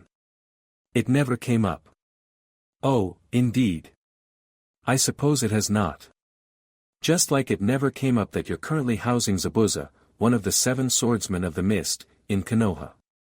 Sarutobi knew better than to play into the hands of this woman, so he said nothing and merely watched the proceedings. He was curious to know what would happen next. Ten-tailed wolf. While Naruto and Akane did what they needed to, Haku found himself struggling against Kankuro's puppetry. The problem with this puppet was not that the puppet itself was dangerous. Haku avoided its attacks easily enough, poison gas was dodged quickly, poison senbon were blocked with walls of ice, and it didn't dare attack him up close. None of that was a problem. The problem was that he couldn't find the puppeteer. Wearing a frown of concentration, Haku traveled across the arena, weaving through hailstorms of senbon that were launched from the puppet's mouth. He wondered how many this thing had. Surely it would have to run out soon. The senbon impaled the ground and remained there as he danced across the gravelly surface, remaining careful not to trip over rocks and other potential hazards. As he continued this game of avoid being turned into a pincushion, he tried to figure out how he could get out of this. His tracking skills could be used to find Kankuro, but it looked like the genin had erased his scent and presence entirely. That normally wouldn't be a problem. A senbon whizzed by his ear, however, letting him know that the puppeteer had no intention of giving him time to put his tracking skills to use. I need to defeat this puppet. Defeating this puppet wouldn't usually be so hard. Haku's only real issue was that even if he broke it apart, Kankuro could still use the individual limbs as weapons. That was what he really needed to be wary of. If I could just freeze it in place. But that would require a source of water. There were several pools of water present in the arena, the nearest one being about 20 or so meters to his left. Haku wanted to lure the puppet there. Kankuro, on the other hand, seemed to have already divined his intent and refused to follow him when he moved toward a body of water. Times like this made Haku wish he had practiced his water manipulation more. During his journeys with Zabuza, he had spent more time cultivating his tracking skills than anything else, and after that had come his Kekkei Genkai abilities. His skills in tracking helped them keep ahead of the hunter ninja. Meanwhile, his ice bloodline had given him a surprising means of fighting effectively. However, this left his other talents sorely lacking. And I don't have a scroll filled with water either. Naruto had offered to make a sealing scroll and fill it with water so he could use his jutsu in the event that no water was available. Haku had declined. Since this was the land of water, he had not considered the possibility that he wouldn't have a source of water. I should have taken him up on his offer. Hindsight was always 20/20. As the battle continued, clouds appeared in the sky, creating a dark overcast. Barely a minute after they appeared, a thick fog rolled in and covered the arena. True to its name, the land of water could be bright and clear one moment, and covered in a thick fog the next. A slight whistling sound made Haku rush to the left. Several senbon shot out of the mist that had begun surrounding the battlefield. Seconds later, the puppet burst out of the mist and attacked him up close. Haku fended it off with a kunai, but just when he was about to attack, the puppet disappeared back into the mist. Looking around warily, Haku frowned at the thick mist that blocked his vision. It was hard to see anything. However, I can use this. Haku stopped running and became still, a stillness so complete that no sound escaped him, and even his breathing was practically unnoticeable. I see you've completely masked your presence. I've heard about this technique. Kankuro's voice suddenly echoed all around him. They call it silent killing, don't they? It's a technique where a ninja hides in the mist and moves so silently that enemy ninja are often dead before they even realize it. I knew from the moment I saw your ice jutsu in the other battle that you were originally from Kirigakure. However, don't think that being able to use this technique means you've won. The sun will come out eventually, and once it does, you won't have anywhere to hide. Kankuro was right about that, but Haku was already working out a plan to defeat him before the cloud cover could dissipate. Channeling chakra into his ears and the mist around him, Haku used a technique similar to Naruto's wind sonar, only using the surrounding mist instead of wind to get a clear view of the area. It was actually thanks to learning about Naruto's technique that he had come up with this. He hadn't given it a name, but since it was used to supplement his silent killing, he didn't think it needed one. Thanks to this technique, Haku had a clear image in his mind. He could see Naruto, Akane, and Gaara. They were standing clumped together. That must mean Naruto and Akane were inside of the seal. He could see the rocks and ground and trees and lakes and even the leaves as they swayed ever so slightly. He also saw the figure hiding behind a camouflage sheet meant to look like a rock. There. Haku threw several senbon in the direction of the camouflage sheet. Kankuro might have been great at hiding, but he clearly wasn't good at stealth. There was a distinct difference in Haku's mind. A loud shout echoed back to Haku as his senbon struck the target. Racing through the mist, Haku quickly made it to the rock where Kankuro had been hiding. Of course, Kankuro was no longer there, but a quick glance around the area revealed a blood trail on the ground leading away from the rock. Following it led to his opponent. Kankuro was laid out on the ground. He was moving, but it was spastic motions, and those movements were growing weaker. Haku calmly walked up to Kankuro and knelt before the other genin. "You aren't the only one who knows how to use poison, you know," he said conversationally. "Don't worry. This poison isn't deadly. However, I'm sure you've noticed that you can no longer move your limbs, and that your body is growing numb. This is a paralysis poison that will keep you from moving for about, I wanna say 24 to 30 hours, but it could be more or less depending on your body's constitution. Anyway, the point is, you won't be moving anytime soon." Haku was sure that Kankuro would have cursed him out if he could, but that didn't concern him. Sitting on the ground, Haku pulled out a scroll that he set on the ground and unrolled to reveal a seal. Inside of the seal was a tea set. Everything was already made, so after unsealing the contents, he just needed to pour the hot tea into his cup. Sitting in Seiza and sipping his tea, Haku quietly waited for Akane and Naruto to finish their task with Gaara. Ten-tailed wolf Naruto stood inside of what seemed to be a temple. A very worn-down temple. The walls were cracked and covered in claw marks and stains, the floor creaked beneath his feet as though it was about to break, and the entire area was coated in a thick, inky darkness. More than anything, it was the darkness that disconcerted him. It wasn't natural. He wondered if the malice inside of Gaara had given this darkness life. "Is this really the inside of Gaara's seal?" asked Naruto. "Looks like it," Akane said. "But it's so desolate." Aiken raised an eyebrow. "Your seal was a sewer. I don't think you have any right to complain." "I guess that's true." Naruto was glad the darkness hid his embarrassed blush. Looking around for a moment longer, they soon decided to start walking. Since it was so dark, it was a bit hard to see, especially since this darkness seemed far more encompassing than the simple darkness of night. As they walked through the temple hall, they were soon forced to stop. A figure sat huddled by the wall. At first glance, the figure was small, about the size of a child who was maybe 4 or 5 years of age. Messy red hair sat on their pale head, which was buried between their knees.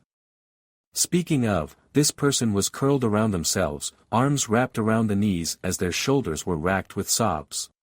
"Akane?" Naruto whispered. "I suspect this is Gaara's avatar," Akane whispered back. The avatar inside of the seal generally represents the age of the Jinchuriki, but given Gaara's current form, I would say this avatar represents when he experienced his greatest trauma. Perhaps it was during this age when Gaara became the person he is now. "What should we do? We can't leave him here." "No, I suppose we cannot, but we should approach him cautiously. There's no telling what could happen." Walking up to the huddled figure, Naruto, being careful not to startle the boy, knelt down and said, "Hey there, kid. You okay?" Jerking his head up, the boy stared at him in shock, his green eyes widening. This was definitely Gaara. The boy screamed and stumbled back, only to realize that he was backed against a wall. He then tried to run, but he tripped over his own 2 feet. Naruto felt sweat trickle down his scalp as Gaara, turning over but still on the ground, back away with a sort of crab-like walk. Stay back. Seeing Gaara so frightened was kind of freaky, but at the same time, it was clear that this was the young Gaara, the one who came before the monster currently in control of Gaara's body. Naruto sighed and stood up. Easy there. I'm not here to hurt you. That's a lie. Everyone wants to hurt me. Even Yashimaru wanted to hurt me. I have no idea who Yashimaru is, but I can promise you that I'm not here to hurt you. Why should I believe you? Because I'm just like you. Naruto paused. Well, I was just like you. I'm not anymore. What do you mean, just like me? Asked Gaara. I mean that I had a tailed beast sealed inside of me as well. Gaara's eyes widened. Really? Really? Kneeling down again, Naruto grinned. That's why I'm here. I know what it's like to be in your place, so I've decided to help you out. Then. Could you help me find Yashimaru? Maru?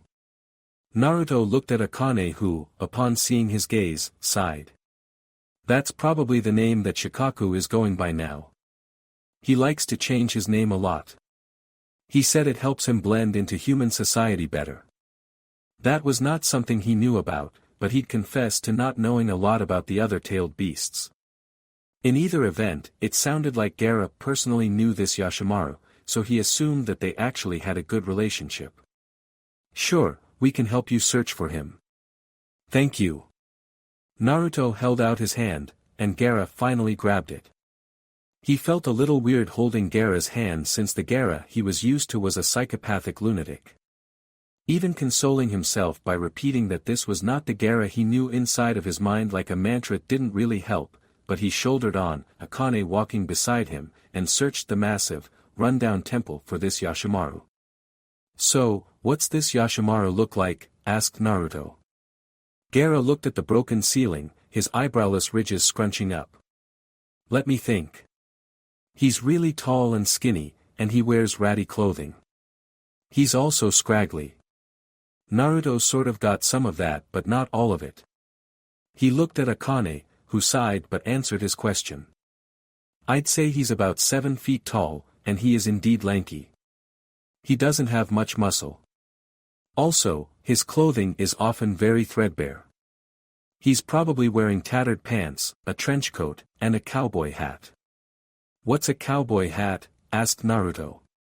Something you wouldn't know about. It's foreign wear. Shrugging, Naruto decided not to bother asking any more questions. Chances were good that Yashimaru, or Shikaku, was the only other person in this seal, so it wasn't like they could mistake him for someone else. I'm guessing this Yashimaru is your friend? Asked Naruto. Gaara paused, then nodded. Yashimaru is my best friend. He's the only person who doesn't treat me like a monster.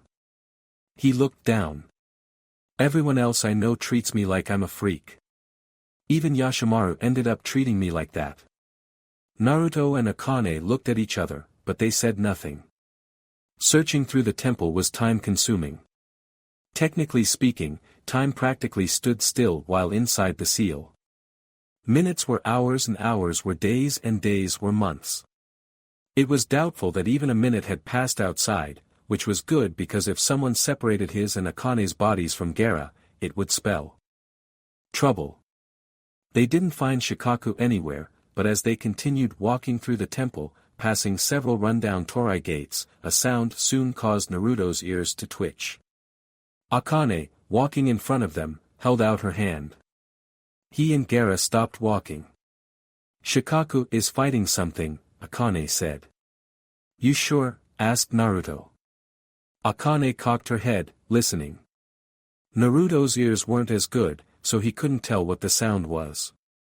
She nodded after another moment. Yes. That's definitely the sound of combat. Then we should hurry and see what's up.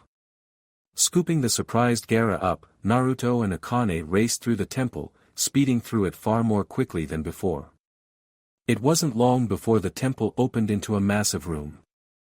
Broken pillars leaned against the walls. Some had been snapped in half and lay on the floor. Buddha statues sitting on an elevated platform near the back held the same derelict appearance as everything else. Broken. Fragmented. Old. This room looked like it had been a place of worship at one point. Now it was nothing but a rotting room. In the middle of this room, two figures clashed. One of them was a man. Tall and lanky, he moved with a surprising amount of grace, wielding a pair of scimitars composed of sand. His rag-like mop of hair bounced as he moved left and right, dodging a pair of clawed hands that were also made of sand. Like Akane had said, his pants were ratty, with holes and tears all over them, and his trench coat, long and tan, was no better. He was not wearing a hat. The other figure was one that he couldn't see much of. They were covered in shadow. However, they had shoulder-length hair, wore what Naruto recognized as the standard garb of a shinobi from Suna, and while everything else was about him was covered in darkness, the whites of his teeth, set behind an insane grin, were perfectly visible. Yashimaru! Gaara shouted as he struggled to free himself from Naruto's grip. His voice made the two look over at them. Almost immediately after the shadowed figure saw them, it screamed incoherently and darted toward them, that insane, slasher's grin growing even larger than before. "What are you doing, Gaara?" Yashimaru, or Shikaku, shouted. "I thought I told you to get out of here." While Gaara screamed, Akane leapt forward as the creature tried to attack him. Letting her do what she needed, Naruto leapt backwards as Akane moved before him, her leg already extended. The reverse heel kick she delivered to the shadow creature's face was most impressive. The way the shadow creature spun through the air like a top was even more impressive. "What the who are you people?" Shikaku asked, gawking. "I'm hurt that you don't remember me." Before the shadow creature could stand back up, Akane stomped on it with her heel. The creature screamed and tried to grab her leg, but she lifted her foot and then stepped on its face, crushing it beneath her. "Has it really been so long that you've forgotten an old friend, Akane?" Shikaku blinked several times. "What the hell are you doing here? Is that any way to greet an old friend?" Akane stomped on the shadow creature again when it scratched at her leg. She also coated her leg in a thick red chakra that acted a lot like armor. It also seemed to burn the shadow creature, who screamed and thrashed underneath her. "The day you and I are friends is the day the gates to the underworld open up," Shikaku said. "That's a mean thing to say." Akane didn't seem to put out by the words. "So, you wanna explain what this thing is?" Yashimaru. Shikaku grimaced as Naruto, deeming it safe, walked up to the pair and set Gaara down. Once he was on the ground, Kid Gaara rushed to stand beside Shikaku, who placed a hand on his head and moved protectively in front of him. It was a good decision. The shadow creature tried to attack Gaara. It seemed that the desire to hurt Gaara superseded everything else. "That thing is a combination of different problems," Shikaku said. "How much do you know of Gaara's past?" "Nothing." Akane shrugged. "We don't know anything about Gaara. We only knew that something was wrong with the seal." Shikaku scratched the back of his head, seemingly put off. "Okay, this is going to take a while. I was sealed inside of Gaara while he was still in his mother's womb. However, I wasn't the only thing sealed.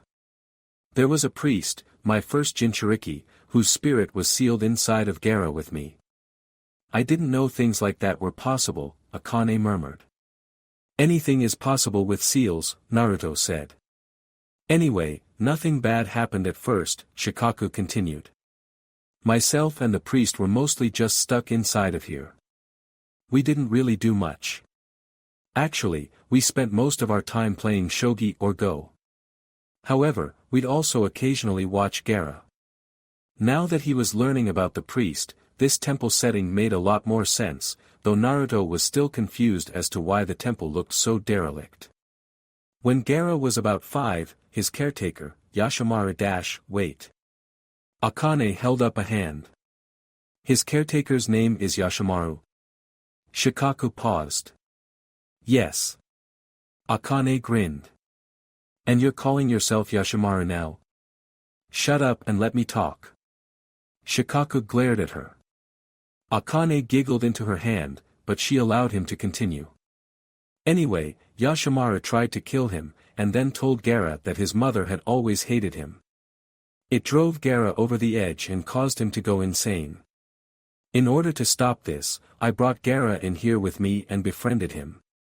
Time moves differently in this seal. However, Gaara didn't come alone. The hatred and loathing he feels for the village. All those dark emotions that appeared after this Yashimaru betrayed him. Akane gestured toward the shadow creature under her foot. That's what this is, right? You're only partially correct. Shikaku ran a hand through his hair, and then held the hand in front of his face. A cigarette suddenly appeared. He stuck it in his mouth. And began taking a long inhale. All that maliciousness didn't have a place to go when it was inside the seal, so it tried to enter Gaara. The priest got in its way and ended up absorbing all those negative emotions. He gestured toward the shadow creature with his chin. This was the end result.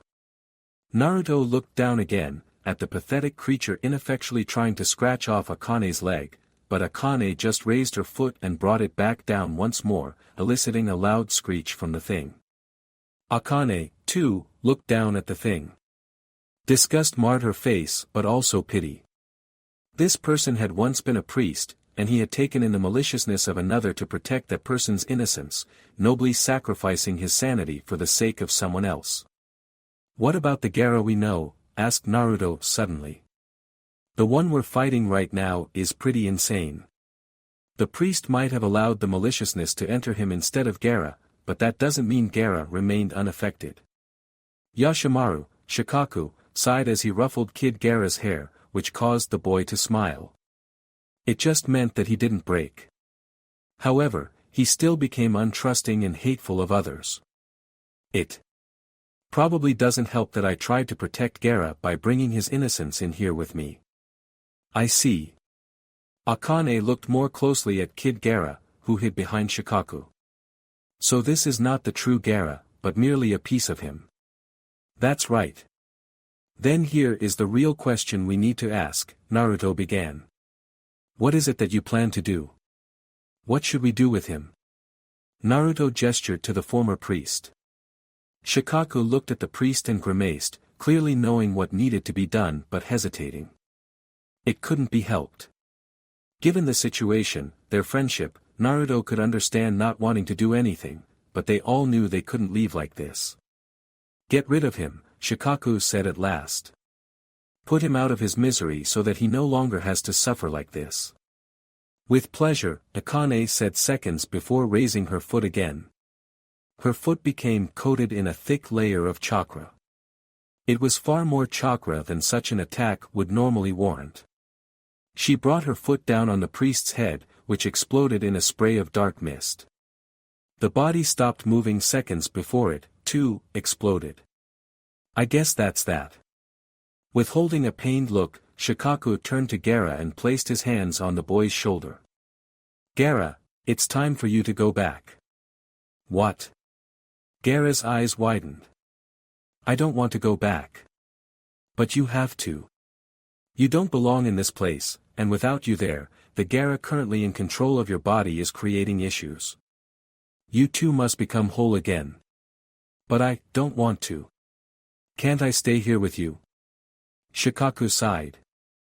Naruto stood off to the side with Akane as Shikaku tried to convince Gaara that he couldn't remain there. It seemed like more of a hassle than it was worth, but he understood that this was needed. They couldn't stop Gaara from rampaging. Unless the two Gaaras, this one inside of the seal and the one in control of the body, were fused together. Of course, there was no telling what would happen if they did fuse. For all they knew, it could cause Gaara to become even worse. At the same time, if they did nothing, then nothing would change, and Gaara would go on killing more people and probably be killed at some point himself. There was no other option, really. Oi! Akane. Shikaku's irritated grunting made them both turn their attention toward him. He and Gaara seemed to be finished talking. Gaara stood in front of Shikaku, who had placed both hands on his shoulders as though to comfort him. Gaara himself looked ready to burst out into tears at any second. "Did you need something?" asked Akane. Looking away, Shikaku said, "I need your help. I can't fuse Gaara on my own." Akane nodded. "I assumed as much." "Very well. I'll help you out." "Thank you," Shikaku mumbled, the words coming out strained. It seemed he really didn't like Akane for some reason. Akane walked up to them. She stopped in front of Gaara and placed a hand on his head. The young redhead flinched a bit, but he didn't resist. "Don't worry, kid. This won't hurt a bit," Akane reassured him. Naruto felt a sudden surge of chakra as Akane was engulfed in bright red flames. Not long after the chakra surged around them did Gaara's body begin to appear translucent. He grew lighter and lighter until his body suddenly disappeared. That probably meant this young version of Gaara had fused with the older Gaara. Akane walked back to him and grabbed his hand. She looked at Shikaku and nodded. "We'll be taking our leave now." "Yeah," Shikaku said. A sudden grin sprang to Akane's face as she and Naruto began disappearing. "Bye-bye, midget dick."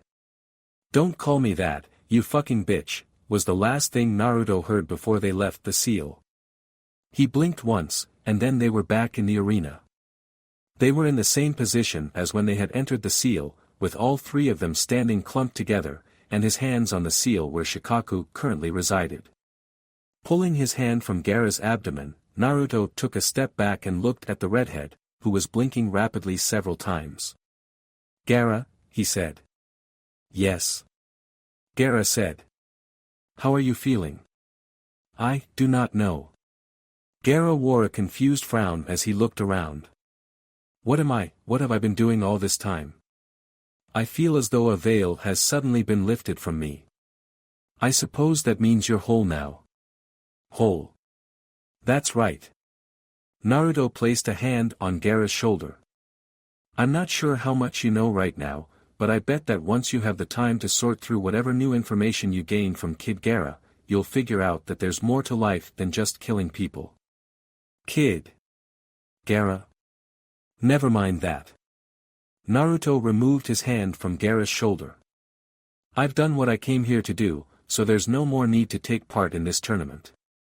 Turning around, Naruto raised his hand and shouted, "I forfeit this match." And just like that, the Chunin exam came to a shocking conclusion. Ten-tailed wolf, that was. Really anticlimactic, Asuma muttered. His cigarette had fallen to the floor as he, like the others, stared at Naruto. "I'm trying to wrap my brain around what just happened, but I seem to be having trouble. Did that kid really just quit?" "It looks that way." Kakashi smiled. "That's Naruto for you. Always unpredictable." "I just don't understand why he would forfeit," Kurenai said. "He was winning, wasn't he?" Kakashi shrugged. "I couldn't tell you, but I'm guessing he has no interest in the tournament's outcome. Maybe he was only here for a specific reason. Once he accomplished it, he quit because winning didn't necessarily matter to him." Asuma wasn't the only person around voicing his confusion, though it looked to Anko like more people were voicing displeasure. She couldn't hear the conversation happening around her. That said, it seemed like a lot of people were not satisfied with someone surrendering when it looked like they were on the cusp of victory. Though even with that, there were some people who expressed joy. Some people were even cheering as they held betting tickets. They probably bet on Gaara. "Outside of that ending, what did you all think of the battle?" asked Kurenai. While Anko pretended like she didn't care, her ears still perked up as she listened in, and she even leaned slightly to the side as if to help her hear better. "To be honest, I don't think the battle itself was all that impressive."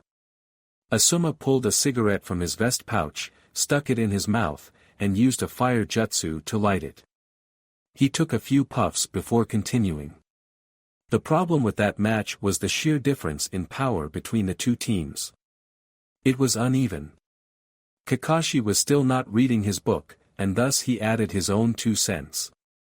I think it's clear that Naruto and Akane outmatched the team from Suna in every way. Naruto defeated Temari in no time, and Akane wasn't even trying when she defended herself against Gaara's sand. Given how the match played out, I'm tempted to believe that those two were never in any real danger to begin with. Enko nodded in spite of herself. Unlike the others, she couldn't say she was surprised. She knew things about those two that they didn't. They weren't normal genin, but no one aside from her and the Hokage knew that. It really makes me wonder about those two, Kurenai said. Don't they seem a little too powerful to you? It's odd that a pair of genin could become so powerful. Yash. Madogai stood up from his seat and clenched his right hand into a fist, which he thrust into the air. Their flames of youth are powerful indeed. Enko stopped listening to the conversation between her compatriots after that. She instead looked down at the arena and sighed. It looked like she had also lost her bet with Tsunade. Not only that, but she had lost all the money she'd placed on Naruto to win this thing. She really should have known better. Now she had lost a crap-ton load of money and she had to give her genin team to Tsunade for a whole month. She was going to have a long talk with Naruto when this was done. Ten-tailed wolf Tsunade felt empty. Sure, she had won the bet with Enko, but she had placed so much money on Naruto's team winning that she now wished she had lost. What did having these brats for a month matter when all of her money was now gone? All that money, which could have gone to pay off her debt, wasted. She should have listened to Shizune. Lady Tsunade. Shizune said questioningly. Holding out a hand, Tsunade stopped the woman from talking. Don't talk to me right now, Shizune. Okay.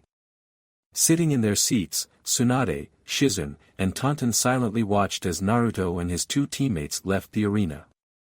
She had a huge headache. Ten-tailed wolf, that boy. Sarutobi rubbed his forehead as he tried to keep it from throbbing. Naruto had always been an oddball, but he would have never considered the boy a headache until this moment. His forfeiting wasn't the problem. Well, it was disappointing, but it wasn't like Sarutobi cared, and he knew that Naruto wasn't really interested in becoming Chunin. The issue was nothing like that. The problem was Raza. What did your shinobi do to Gaara's seal? It had become obvious now that Naruto had been tampering with the seal on Gaara's abdomen, the one that kept Shikaku locked away. Sarutobi had no idea what Naruto had been doing. He was every bit as shocked as Raza. However, the Kazekage was not accepting this excuse. I am being quite honest when I tell you that I don't know. Seeing the extremely irritated look that Raza sent him, Sarutobi sighed and made a small concession. However, if you would like, I can request Naruto's presence after the Chunin exam is over, and we can have him explain what he was doing. Is that fair? Raza grunted. Very well, but I hope he has a very good explanation for doing whatever it was that he did. I'm sure he does, Sarutobi said. At least, I hope so. Well. Mei clapped her hands. This match might have ended on an unusual note, but I was overall very pleased with the strength these genin displayed. Many of them are clearly not ready to become Chunin. However, I think a lot of them displayed plenty of the qualities that are necessary for that rank. There are a few gems among them, the Kazekage admitted. That Nara boy in particular was quite skilled. He created a plan that his teammates immediately followed through with. Not only that, but the entire plan was done with such speed that it caught Team Samui by surprise and left them on the defensive. If it wasn't for their lack of individual strength, I'm sure they would have been able to pull off a successful victory. I definitely believe that Shikamaru is going to become a Chunin, despite his lack of power, Sarutobi said. I'm not so sure about Ino and Choji. I think they could still use more training and experience. I was personally impressed by Team Akiha. While they weren't successful in defeating Gaara, they have excellent teamwork and were individually strong. I honestly think they could have beaten Gaara had he not been a Jinchuriki. That is kind of you to say, Mei replied with a sweet smile. Akiha is definitely going to be promoted after this. Kiriha might as well, but I don't think Mozu is ready to become a Chunin. His communication skills could use some work. A small drop of sweat rolled down the scalps of both Raza and Sarutobi. Their thoughts, which they didn't express out loud, were in alignment with each other. That's because Mozu doesn't even speak.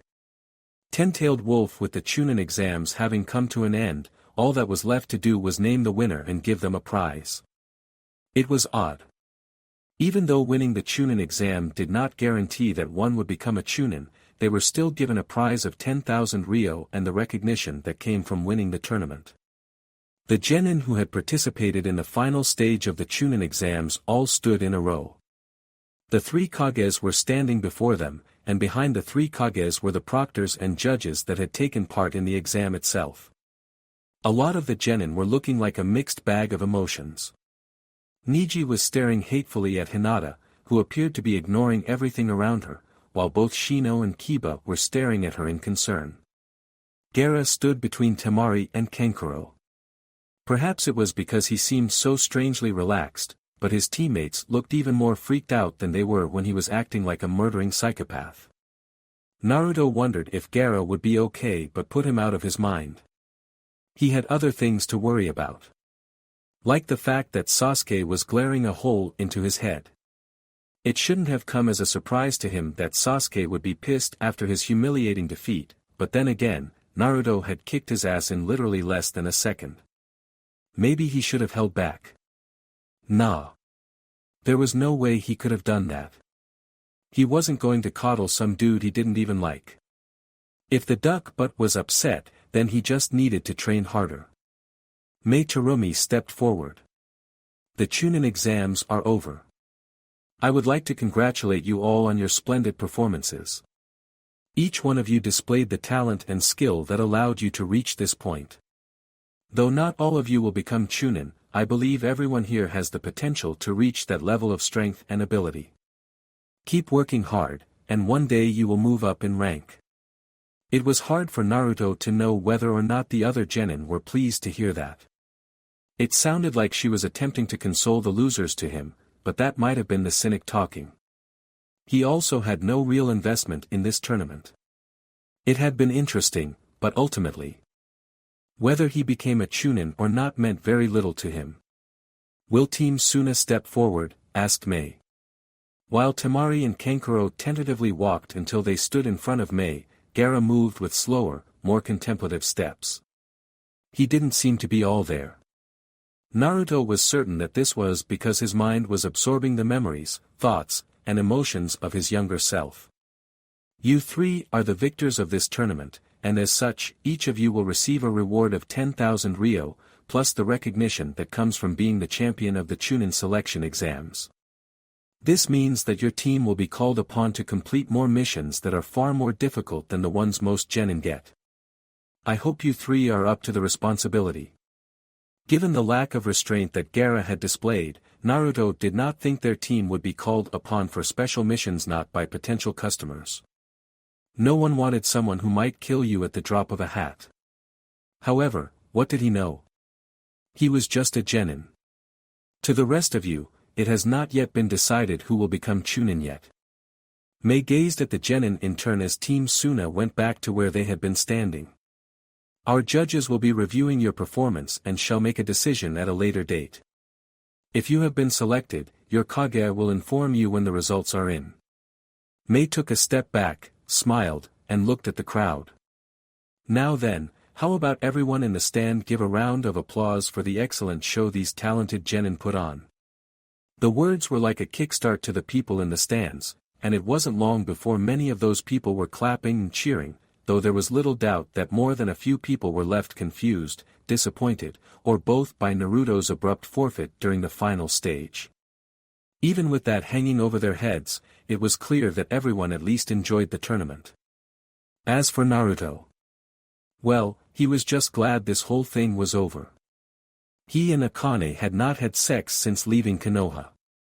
It was enough to make him regret ever agreeing to participate in the Chunin exams. Oh, well. He would just have to make up for lost times when they got back home. Thank you for watching. I hope you enjoyed it. Make sure to like, share and subscribe. This is Raven Sage signing off.